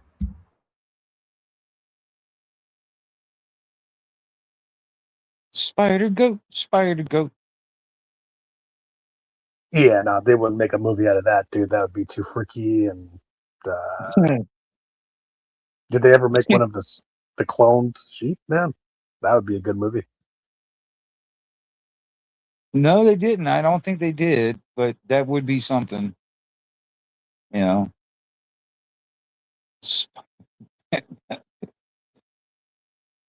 Don't tell the Muslims. I know Muslims like pink dolphins, man. I'm sorry to say, they grape. They were on, like, I was on debating the Christian Muslim channels. I got a lot of them that I go on the panel sometimes. Yeah, they when I said I want to be reincarnated as a dolphin, they said make sure it's not a pink dolphin. You're gonna be graped. And I'm like, really, dude? Because yeah, Muslims like pink dolphins. Strange, dude. They have a fetish for pink dolphins, man. Pink dolphins. Golly, man. That's just messed up. I mean,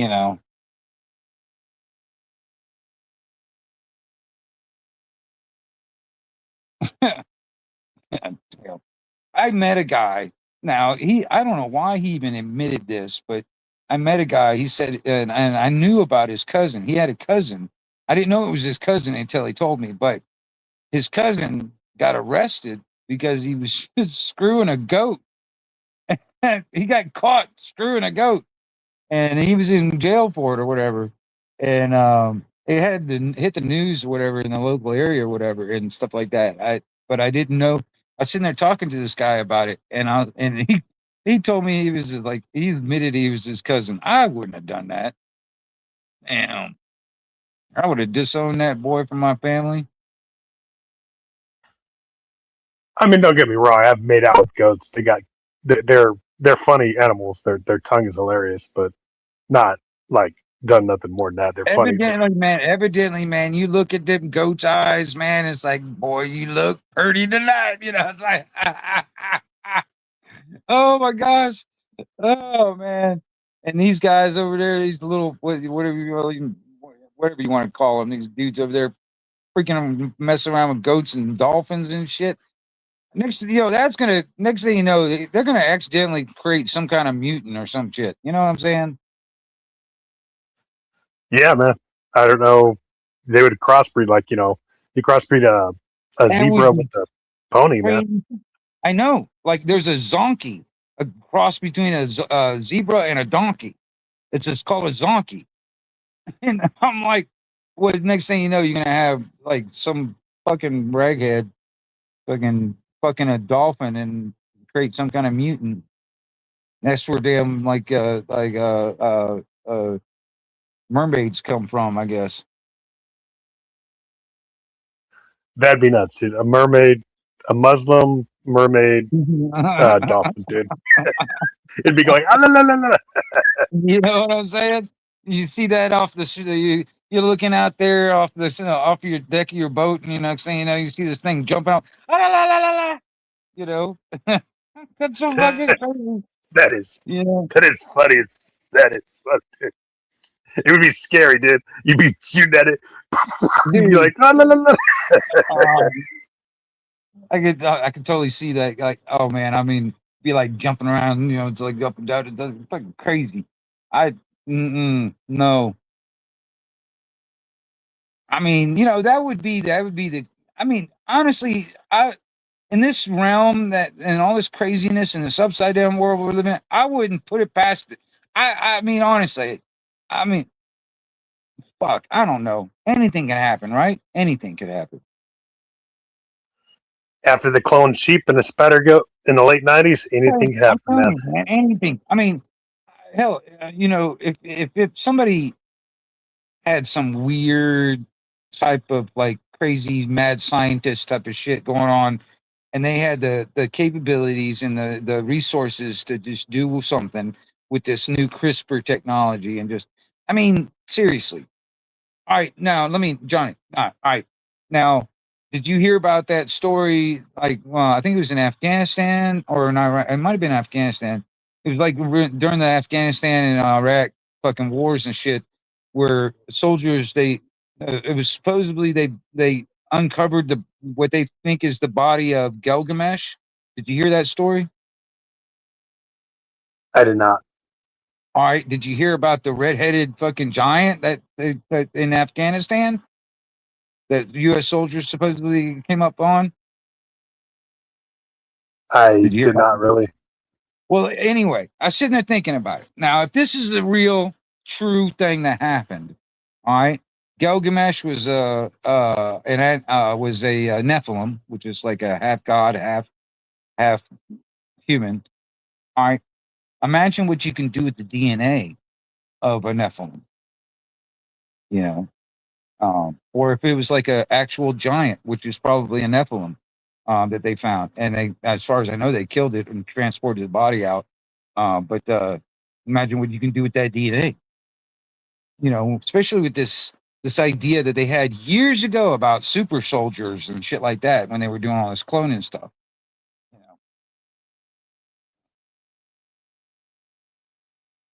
Yeah, man, I would not know. Humans cloning humans, I don't know. I know they did the sheep, man. They did crazy goat, spider goat. Well, what would stop them from doing it? What would stop them? I think they would do like a robot, like a C9000 robot, like a pimp bot, whatever, that pimps out humans before they clone humans. I think first we'll see robots before. Well, they're already trying that. Did you see that China? They just unveiled their new it's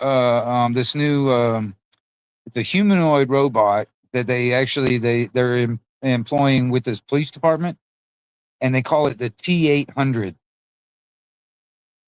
I mean, come on. It's like they're fucking trolling us, man.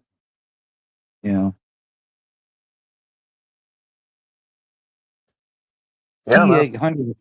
T800 was the fucking the serial number for the Terminator. You know.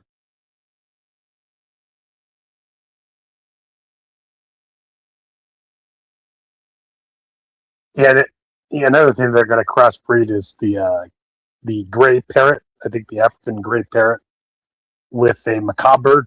It'd be like a colorful talking macaw bird. It'd be crazy, man. Overly talking bird. Well, I mean, that's just like, that's one thing. I mean, like just crossbreeding. I mean, are you talking about like genetically, like, um, or just getting two birds together and letting them get it on? Oh yeah, no, two birds together. It's the same thing with the pony and the zebra. They make a zoni, you know. I mean, is that how they did that? They did that with a test tube type of shit? No, that's not test tube. They just bred a zebra with the pony and made a zoni. Same thing with Oh, the gray parrot and the macaw, the colorful macaw bird. I don't know what they call it, I don't know. but it is one But highly intelligent bird, though. It could talk like a person just with the nasal voice, though. Like, how you doing today? What are you doing today? You know, it's just crazy, man. How they showed the bird crossbred version of it.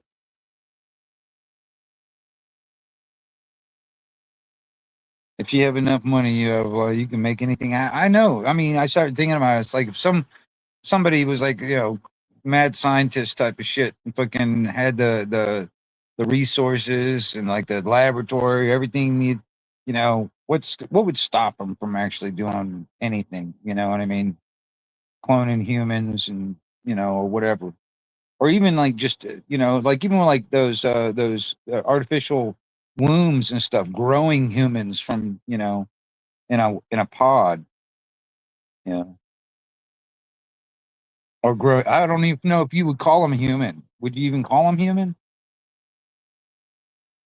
I mean, artificial womb to grow a human that's real, hopefully at least halfway real, is probably better than a robot or better than a clone. But I mean, would they really be human, or would that? I don't know, because I mean, like I remember back in the day when they were talking about designer babies, where you can just basically design your baby.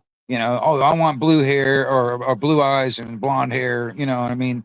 Whatever. You can genetically design your baby.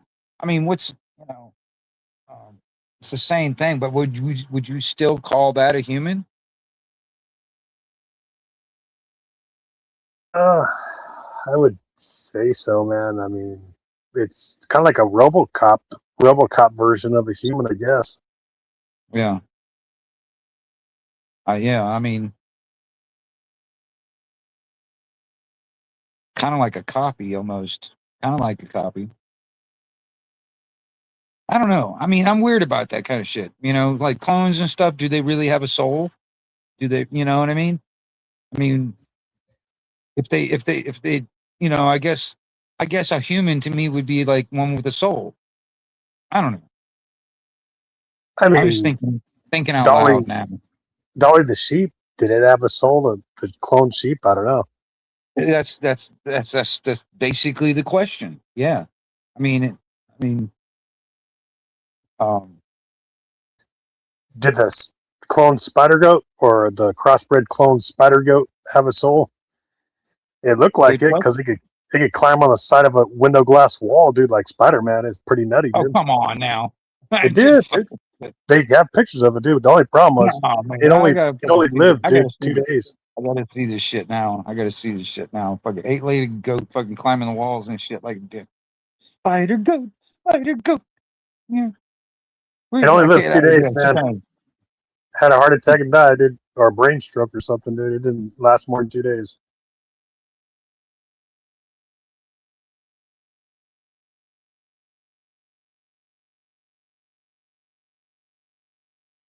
Yeah, no, even them, dude. It was part of the Canadian military, dude. They ran out of money in 2003, so that's why they went broke, man. So yeah, I mean, depends if it's places that like Saudi Arabia, UAE, those rich places, they can do whatever they want. They got oil money, they got gold to dive in, silver money. They could make whatever they want if they wanted to. Then Yeah, and that's, you know, with the technology. I mean, see, that's the thing. It's like, all technology. I've said it before. It's like it's a curse and a cure at the same time, and or a poison and a cure at the same time. You know, depending on how it's used. And too many people out there are trying to use this shit to destroy, and that's. And what do you think when it comes down to this AI shit? There's like, you got one side of the spectrum saying that, if we continue in this in the direction that we're going, this AI is going to destroy us all. And then there's the other side of the spectrum saying that, oh, this thing is the best thing and it's going to, you know, solve all our problems type of shit. it's not going to solve our problems, man. It's just going to make things too perfect and make humans obsolete.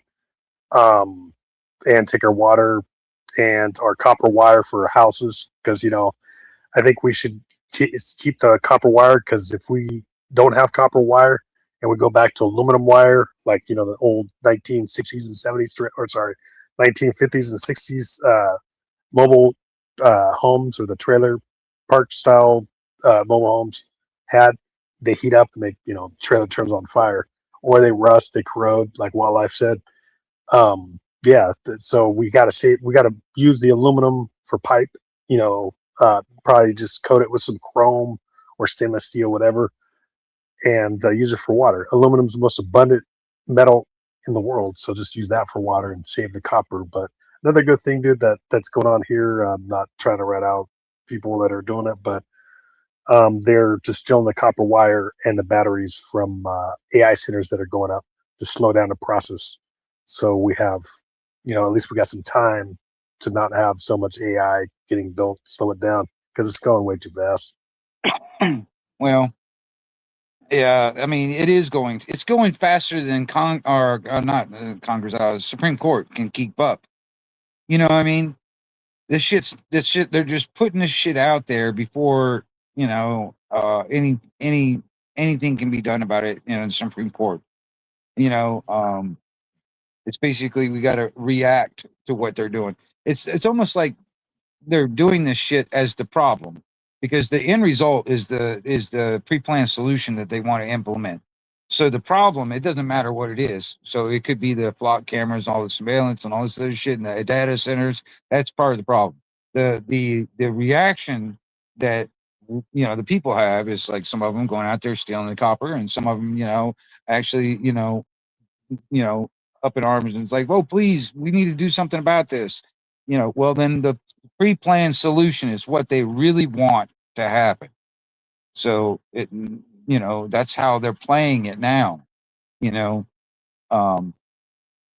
if this like pure communist China type shit is their end goal, they're getting there, because people, like, for instance, people cutting flock cameras, or people stealing and stuff like that from the data centers. You see even more almost like Patriot Act type of shit that will get implemented, because of it. The guy, the guy from Flock, he's calling like people that are against Flock technically terrorists in his mind. You know what I'm saying? And it's fucked up, because these people, they don't give a shit about our safety. They don't give a shit about any of that crap, because they're looking at their bottom line. And if they can get government to fund their shit, they know they got a continuous fucking stream of revenue right there. You know what I'm saying? And they don't give a shit about our safety. They're just trying to develop some kind of system that the government will pay for, or we will pay for. You know what I mean? Basically, it's like funding our own enslavement. You know what I mean? Yeah, you know why all these AI centers are going so crazy to do it fast? Because you don't need a license, a FCC license or permits. to build them now because they're just using the CBRS frequency, which is the Citizens Band Radio Service or Citizens Band Radio Signal. It's called the CBRS. It's like Band 46, which is the jet towers, the Navy towers, and Band 48 is the Wi-Fi connection. So they don't need an FCC license right now. No one's pushing it. Somebody's going to have to. They should pay $45,000 for each, like a cell tower. You got, if it's Band 46 or 48, the CBRS service or signal. Wait a minute. What? Okay, is that the gigahertz bandwidth that you're talking about? What bandwidth are you talking about? Yeah, I mean, because like for instance, like 5G and beyond, they're in the gigahertz bandwidth, not the megahertz bandwidth. That's gigahertz. Band 46 and Band 48, even if they're old LTE bandwidth, they're still in the gigahertz because they already converted the Band 46, which Verizon uses plenty of it, and Verizon also uses Band 48. I don't like them using that, but I love their Band 66 LTE because it's a splitter off the Band 4. If I'm not mistaken, like for instance, 5G and beyond, because I think they've already allocated, FCC's already allocated everything from 30 to 300 on that bandwidth as they're able to use, for that kind of shit. But they don't need a FCC. There's no law yet saying they need to get a permit or a license for Band 46 and Band 48. They're using the strong LTE bands and converting them into 5G, man, which is the Wi-Fi signal. And they're using the jet towers and the Navy towers to be able to connect the 5G. And now, T-Satellite is connecting, the T-Mobile brand is connecting to Elon Musk's satellites in space. So that's even worse. That's why I would probably stick with Verizon, man. At least they have the most Band 66 LTE towers. That's pretty fast enough. And they're the hardest to hack is Verizon's Band 46 because you can't. It's a splitter off the what do you call it? Off the Band 4, the bandwidth 4, like the 4G. Then it went up to LTE with the Band 66. So it's just an advanced version of the Band 466 is a splitter. It's a splitter bandwidth band. So it's a good thing about it. You got lots of towers with Band 66 and Band 4 with Verizon. But sooner or later, man, I'm guessing in about around 2034 or 2033. I know that's a crazy number. If we make it that long, but go ahead. But that's when they're going to discontinue the LTE bands like Band 66 and Band 4. Because that was mostly all megahertz bandwidth. Back, 4G, LTE, 5G and beyond. 5G, 6G, it's just in 5th generation, 6th generation. All that is now in the gigahertz bandwidth, instead of the megahertz. Because that's what 4G and all that before 3G and all that stuff was all megahertz bandwidth. And they need something a little bit. That's another reason why they're putting out the 5G when it comes down to it and all that stuff. And they need more antennas closer by because it doesn't have the penetration and the distance as the megahertz bandwidth. They can't go through walls, dude, and trees. It's a shorter wavelength, But and it's quadruple the amount of radiation, so you're going to get more cancer, dude, with 5G, man. Yep. And it gets worse because the further you get into the different generation. I think 6G. I think down toward Miami and South Florida and some places already got it. I don't know. I can't remember, but I know and that's supposed to be rolled out soon. They've already got that ready for public consumption. And then 7, and I think all the way up to 10G is still. I think in China they have close to 10G already when it comes down to it. It's just like I said, it's just the next generations of that system. But this is another thing too. When it comes down to 6G, I said this earlier. I know what they're going to try and do. What they did with 5G, with the marketing was like, oh, you can download movies lightning fast and all this other shit. Blah blah blah blah blah. Well, the marketing ploy for 6G and 7G will be offering holograms. And if that's gonna be part of their marketing ploy to get people on board and want it. You know, Yeah, I have a feeling, man, it's gonna be a sad day when LTs discontinue all the bands, megahertz bands in 2034 is what I'm thinking, man, and what I'm hearing too.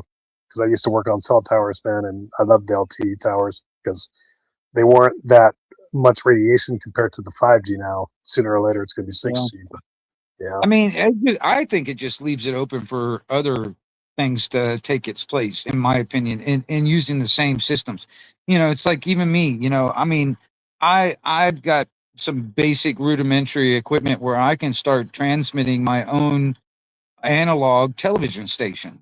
All right, and and if people would start using that old analog frequencies and using that, as more off of their systems, if everybody just started doing that on their own, we can almost make a television transceiver instead of just a receiver, and a transmitter, like a transceiver where I can send my message through the television frequencies and stuff like that, and then somebody can sit there on their television, reach, see my transmission, and then they can transmit theirs, and I can see theirs. It'd be like almost like a ham radio, but with television. You know, and it's all old technology that's still able to be used. Still used is good technology. Just if we just adapt more modern stuff to that stuff, it would, yeah, oh man, it'd be awesome in my opinion. It's kind of like, modern. almost like Meshtastic, but if Meshtastic was more than just text messages, if we were able to use Meshtastic to send video, that would be awesome. Something on that level. You know what I mean?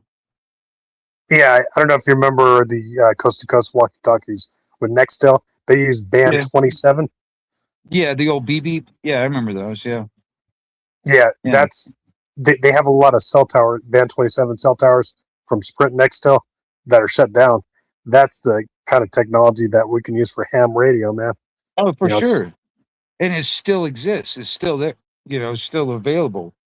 You know, I mean, you know, um, and I don't know why we need to start thinking of we on that level. I mean, when it comes down to me on the communications thing, I'm always thinking it's like, okay, they're moving all this other stuff to a different types of communications on their level, and all this other stuff is kind of like, in a sense, retired. Well, why not use that old retired stuff, and make use of it? Nobody else is, you know what I mean? Um, so yeah, last time band 27 that coast to coast walkie talkies were used, that band 27 was in 2012. The last time, man, they shut it down.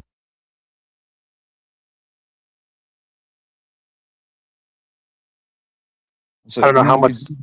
I don't know how much the FCC would charge to open up that band, dude. Band 27. Be cool though. Man, honestly, I don't really give a shit what the FCC's got to say. Honestly, I don't recognize their authority, in my opinion. That's just my opinion, you know. And their authority, in my, it's it, they get their authority from the president himself. They're not appointed. I mean, they're not elected. They're appointed.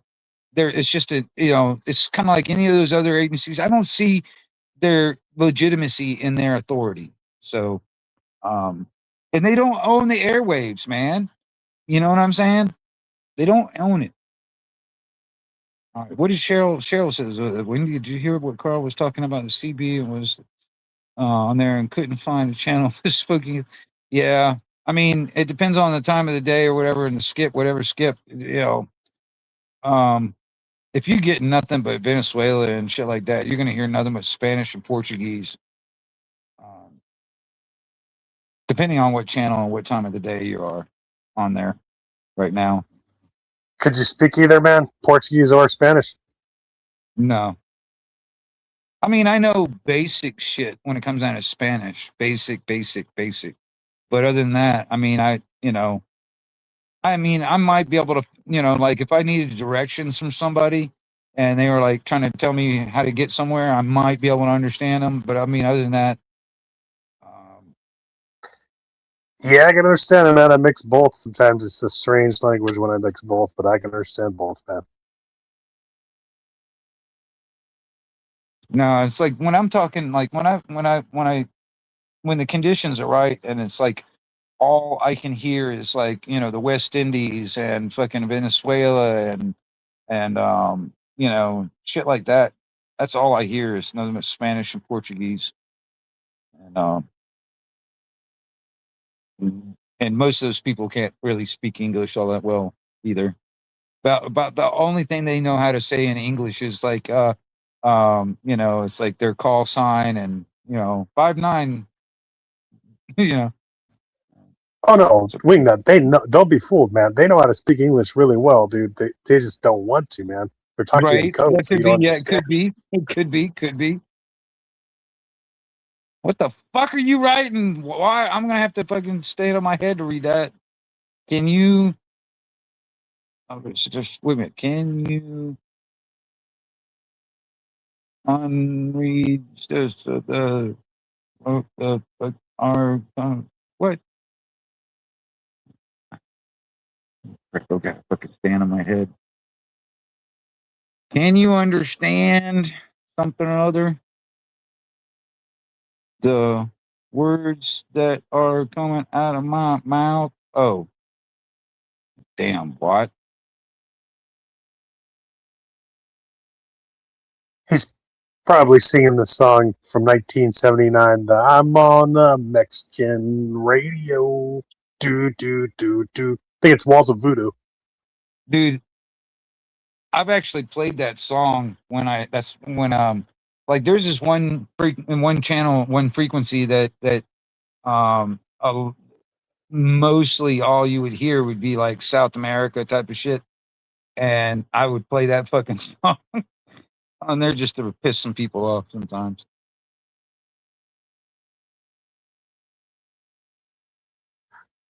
Yeah, so Oh, oh god, the same CB. What CB are you talking about? I mean, well, there's UHF and VHF. Yeah, I'm on it. Well, that's like television shit. Yeah, but I mean, if you or ham, but if you're talking CB, that's HF. That's HF. Um, that's 11 meters is seven. You get 11 meters is pretty much the CB band, and that's HF. Um, but like if you're talking about like one of those like little walkie talkies, like the little Bofangs, those are 2 meters and 70 centimeters. So that's VHF and UHF on those bandwidths. I think they even got a third one now with the DTV. It's like starts with an S, man. I forget what it is. Well,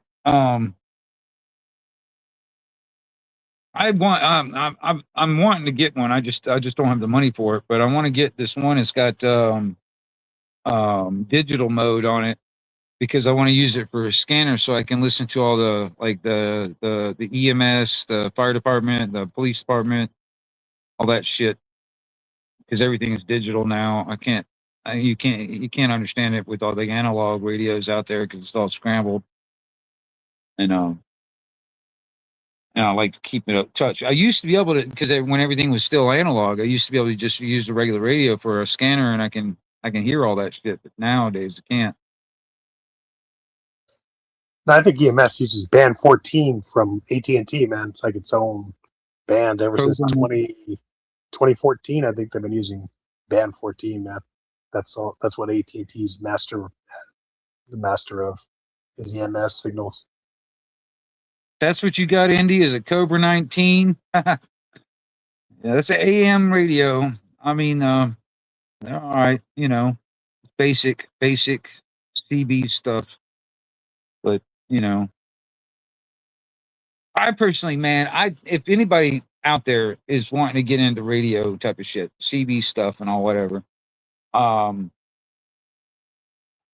I personally, should definitely get one that's got sideband on it. So I mean, but that's just me, because I prefer sideband versus AM. But um, yeah, well, honestly, Indy, one of these days you're just gonna have to get the thing set up and just listen. I mean, honestly, I would listen a lot before I even keyed up and talked on the damn thing. I just listen. Depending on what channel you're on. I mean, channel 6, for instance, like regular Citizen Band, regular CB40 channel. Channel 6, that's the Super Bowl. I mean, that gets annoying because it's just everybody talking over everybody. Channel 11, about the same. 19, somewhat, you got more of the truckers depending on where you're located. You might get locals and all that stuff. And 26 and 28, there's some hot channels most of the time, depending on where you're at. And then you get into sideband, you can, a lot of times you can reach a lot further out. But if a regular Cobra doesn't have sideband.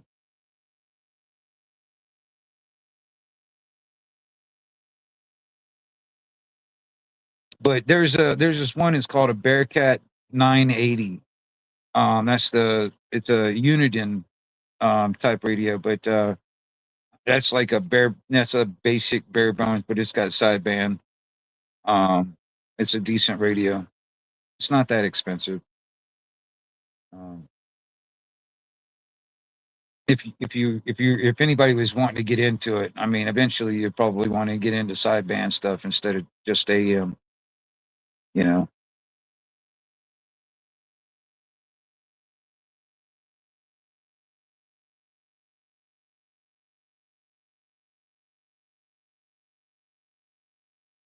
need a girl radio.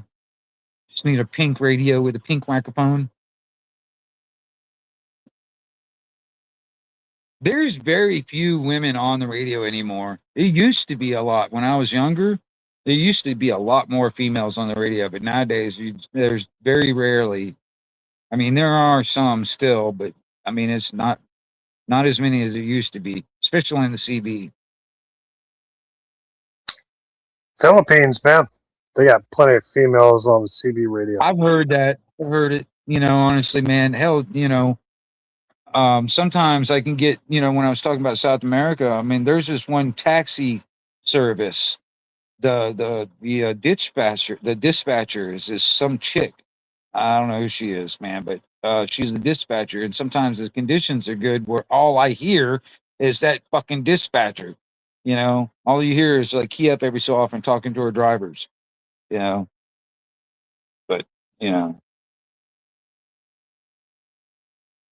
But there's a few women like when there was this one chick I talked to one time that lived in the Netherlands. That was awesome. I actually kind of did that at a very low wattage. I was trying to see how far it can reach with and with the minimum amount of wattage touching out. And I did that on 5 watts all the way to the Netherlands, which is surprising. It was all conditions, using conditions to push me along. But there's definitely not as many as there used to be.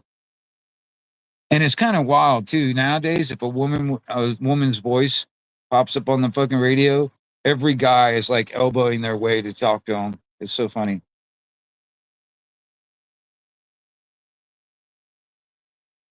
Yeah, I mean, there's a lot more YouTube channels like in other countries too. Like Brazil's got a lot of them. I actually go on panel with them sometimes. So a few other ones: Finland, Sweden, Philippines. What's the other one? Thailand. It's the other ones I go to, man.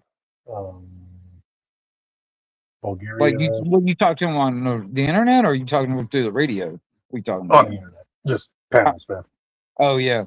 No, I mean, there's a lot of people I've talked to for many, many years on the radio all over the world, and I do talk. There's some people over here on YouTube actually that I've talked to and stuff like that. That have their own channels and shit.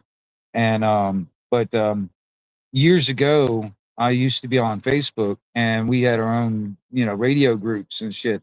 So like when the conditions weren't good where we can talk to each other on the radio, we can talk to each other through the internet. I don't do Facebook anymore. So I mean, the only way I can communicate is through YouTube nowadays. But I kind of do the same thing still. I still kind of keep up with a lot of people, even if like conditions aren't good. I'll keep up with them.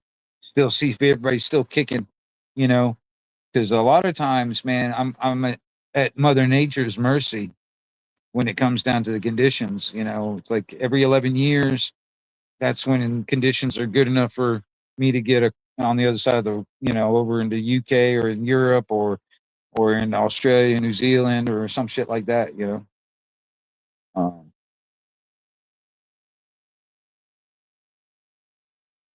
Oh yeah, I forgot Australia too. There's a Hasmar ASMR girl named Ivy, or a lady named Ivy. She does ASMR panel too. what exactly does ASMR stand for? I gotta look it up, man. I don't know the exact thing, man. I've heard this term, but I have no idea. The only thing I can relate to it is like, for instance, me. All right, there's this guy that has a mowing lawn care service, and every once in a while he does like somebody's yard for free, and me just watching him mow the yard would be what I would consider ASMR, if that's what I understand it to be. Am I right? Yeah, I, anything that calms you, anything that calms you would be ASMR, man. So autonomous sensory meridian response. So I guess that would be, I guess, like sitting and watch somebody pressure wash a driveway would be a form of ASMR. Yeah, using the nail Okay. gun on a roof, Right. like the Okay. air nail gun. Yep.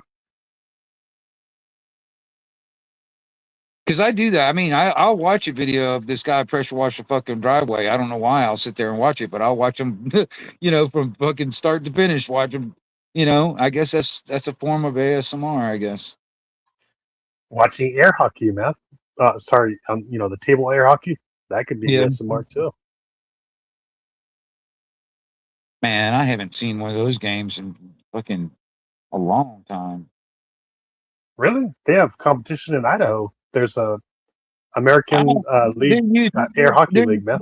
I used to when I was a kid, I would see those games in different places, but I have not seen one of those games in probably 30 years. One of the Oh truth. no, they have a panel, dude. They on YouTube. It's American Air Hockey League in Idaho. Yeah, that might be, but I've not seen the actual game. I used to when I was a kid, there was this place, God, I can't remember where it was. Um, but I used to go there as a kid, and they had one of those games, the air hockey games, and I'd sit there. I was actually a badass at one time when I was a kid playing that game, and I have yet to see one of those fucking tables in 30 years. I mean, I don't, I haven't seen one anywhere, you know. But that I don't see arcades very often either. Now I think about it. Um, I mean, there's one in Panama on the beach. There's an arcade, I think, and I don't even know if they have an air hockey machine and air hockey table here or not. I don't know. Now I think about it, I hadn't seen one in a long time.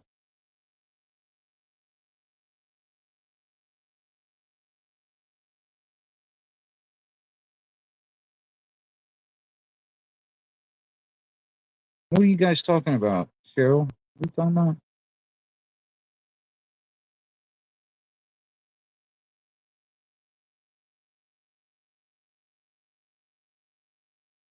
Oh yeah, I cannot stand those videos that like those chicks are sitting there tapping their fingernails on the microphone and whispering and shit.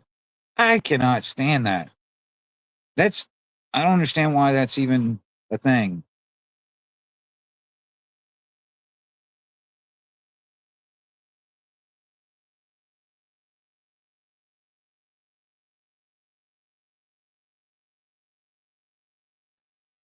Well, I mean, another thing for ASMR is flute, xylophone, and a harmonica, accordion. That works for ASMR too, for some reason. I don't know, man. I mean, if you start flipping around these vertical streams, man, it just amazes me. You know, people actually the time they spent just doing these live streams and the amount of people sitting there watching it just amazes me sometimes. You know, some of the crap that people do. They caught I mean, 5 chicks too that were doing, corn on the side that they would like link it to their corn side, dude. So yeah, YouTube's going after the SMR chicks that are hot, that look really hot. They're going after them oh, the too. ones that like used to be on like fucking gamer fucking platforms and shit, like gamer chicks. Whatever, man. I mean, I don't even like all the damn, there's a lot of stuff that's coming on to YouTube that's from Facebook. The stuff that's coming in from fucking TikTok. God, I can't stand that shit. I do not like those little TikTok dances, those little trendy fucking TikTok dances that people do. I can't stand it. It's stupid. Can you go live? Like, is there open panels on Facebook? Not that I know of. No, not open panels. Not that I know of. Just live stream, right? Yeah, gotcha. I've been noticing like some videos that end up from Facebook or TikTok over here on YouTube. I've been noticing.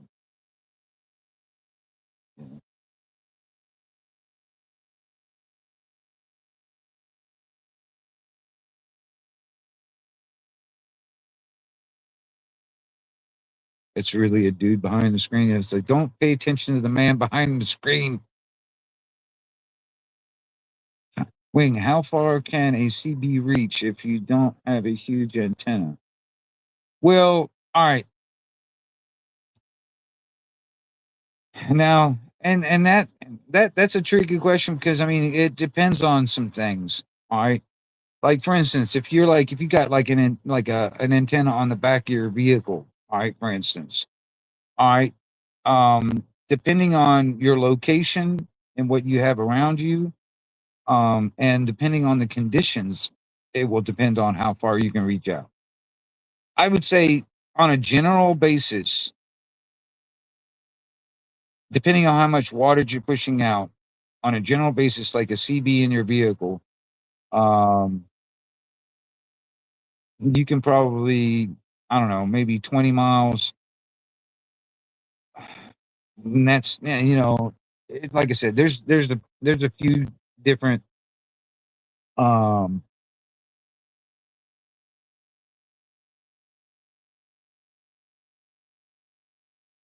it's a good understand. Wait a minute. I'm going to have to read back all these damn comments. Hold on.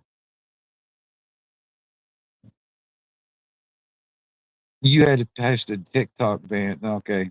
Andy, that's a good idea, but we still need someone to be helping us. Nudge, nudge.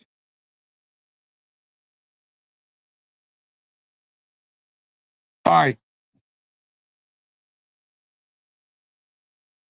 Okay. I'm trying to, you see, this is the thing. It's like it's not as easy as just plugging in a fucking radio and an antenna and you're good. I mean, in some ways it is that easy, but it's not. All right. Now you can't really expect a lot of shit, because like I said, it depending on how much wattage you're pushing out to get your signal heard, depending on the conditions of like, um um like I said, it depends on the RF, how it's moving through the atmosphere, um, or bouncing from the ionosphere back down and all that shit.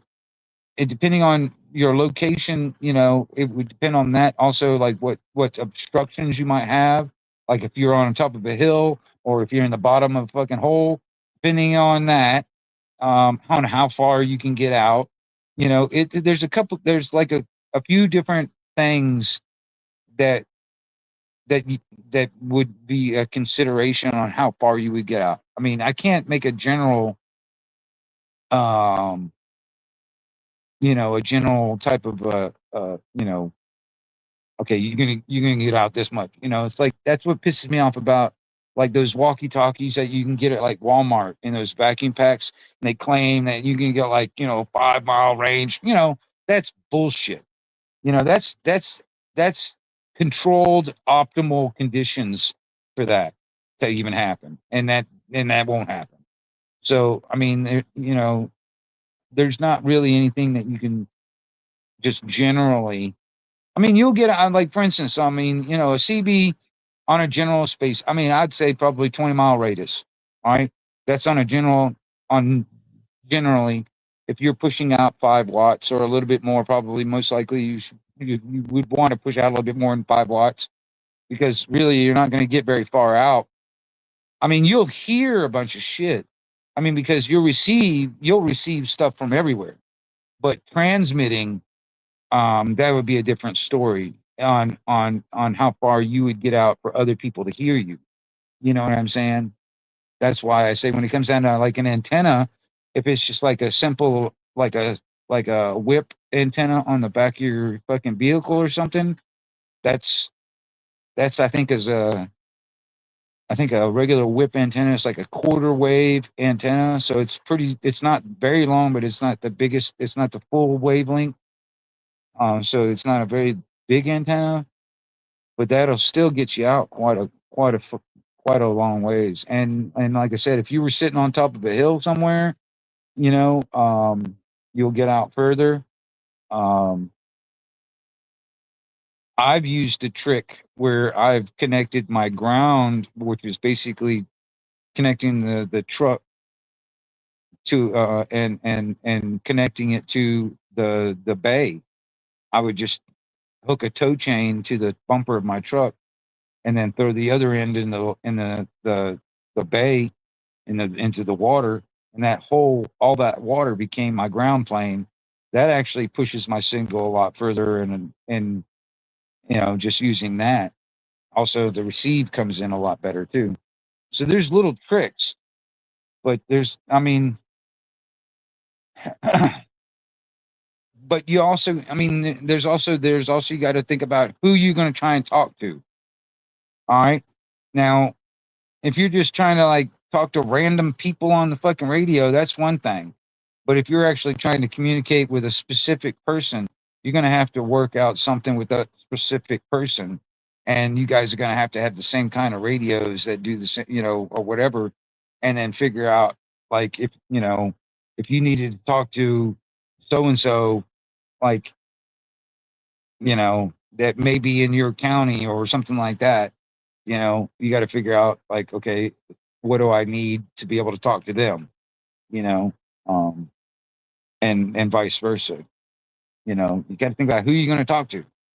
I mean, I do some rambling on the CB. Well, I haven't done it in a while because I mean, I've been off the air for a little while, but when I get on, I'll just talk to a whole bunch of random people. There's some people out there that are on the radio that I've talked to for many years, and I enjoy talking to them. But um um now a lot of times my buddy John would have his radio on all the time. Like I normally, when I had my radio going and I was on the air, I would have that thing going on 24 hours a day. So like if somebody was to get on the radio on the same frequency I'm sitting on, and they just happen to holler out, I would hear it. You know what I mean? You know what I mean? It's the same with John. It's like if I would just wanted to talk to John instead of calling him up on the phone, I just key up on the radio and see if he's on the radio. And if he's on, we sit there and talk, da da da da.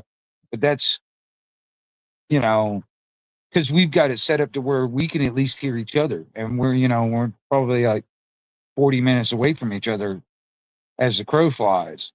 You know what I mean? So it depends on who you want to talk to, and then what kind of setup that you want to, that you would have to basically cater or tailor your communications or your radio setup to who you're wanting to talk to. All right, you know, like if it's like your neighbor or your family member, depending on where they are, you're gonna have to tailor your radio system to however what the distance is between you two, and or whatever. You know what I mean? There's and I'm just listening to myself say this, and it almost sounds confusing. I'm sorry. You know what I mean? I mean, there are some things to consider. That is the thing when it comes down to communications. Who are you going to talk to? Who are you trying to keep in contact with? And then tailor your system to that, in my opinion. You know, um, CB is definitely a good thing, in my opinion. For one, you don't need a damn, you won't get harassed by the FCC for a fucking license and shit. You know, um, or you can go the pirate route and say fuck the FCC and just do whatever you wanted to do on any frequency. Who cares?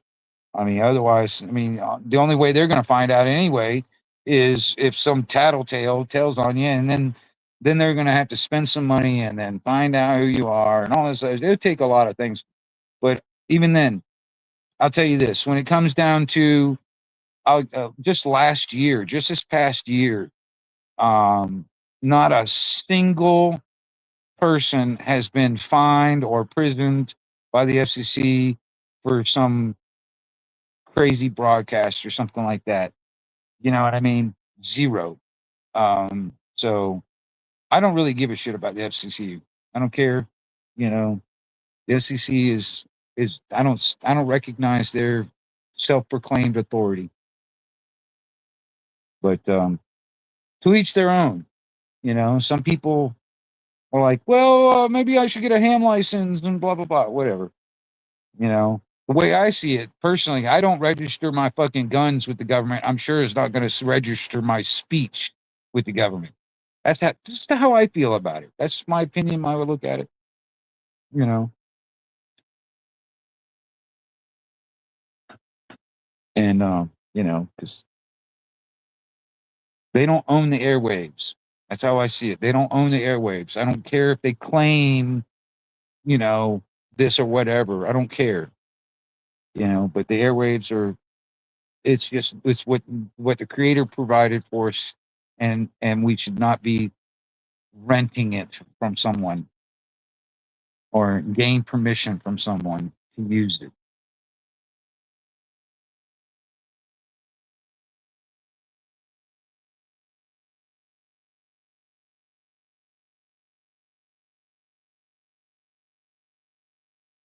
Yeah, I'm telling you, man, Keebler elves smothered in barbecue sauce, man, they fucking taste good.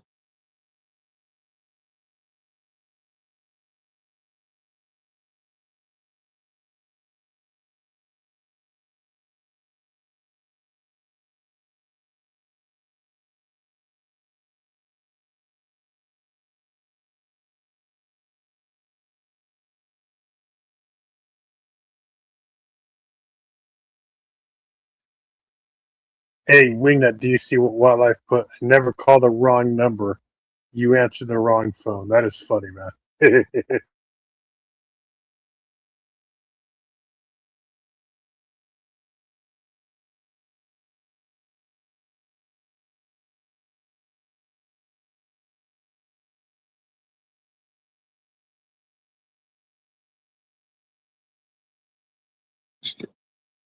Man.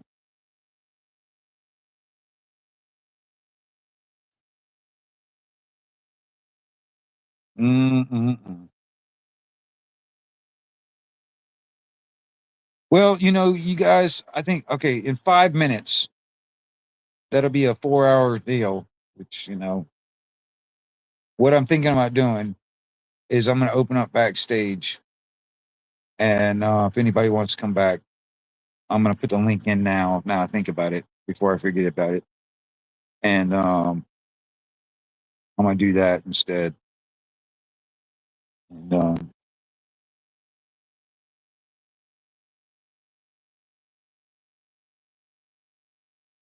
And everybody, whoever wants to come back, all that shit, that's fine.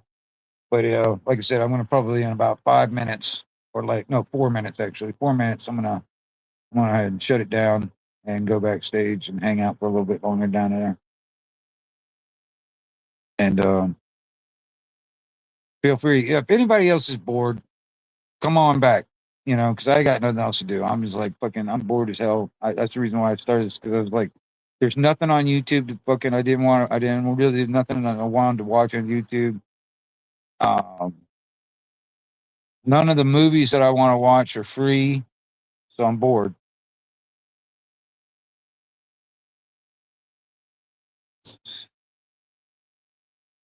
And if anybody wants to hang out, I think Wingnut, there is flute, harmonica, xylophone, and accordion music, man. It's Eurodance music. It's pretty crazy remixes, man. really. Oh yeah, it's underground stuff, dude. I did so much of it, I got caught. They freaking took down 2 of my channels. Now they got 3 left. Too much remixes, man. Copyrights got me. All right, there's a guy Thrag or whatever his name is. Somebody named Thrag popped in. All right, just hang out back there for now, and then when we go backstage, I'll let you up. All right, man. Just hang out. I'll get to you. And if anybody, like I said, if anybody does want to come back, you missed Disclosure Day, Wingnut. What are you talking about? Did you do something Friday? I didn't know you did anything Friday. Was that what you did, Indy? What the hell? What the hell? Don't tell me I missed it. It was pretty good overall. Nah. I didn't think you did anything. Anyway. I might have gone to sleep early that night anyway because I didn't think anybody was fucking doing. I didn't think you were doing anything, Indy. No, you didn't do not like this past Friday, but the Friday before that, you didn't do anything that Friday. So I didn't think you were doing anything this Friday. So I didn't see anything come up and stuff. What the hell?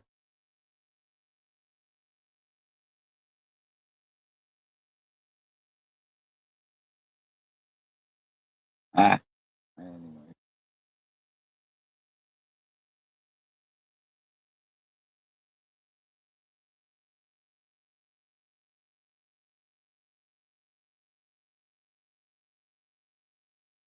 Yeah. See. I'm not crazy. I'm not crazy. God damn it. I was wanting to watch that movie too. Oh well.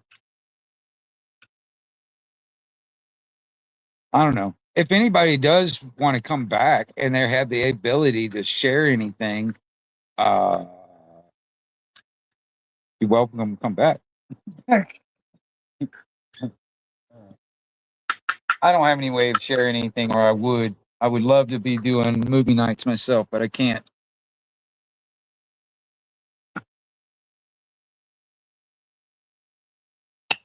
But anyway, everybody have a good evening.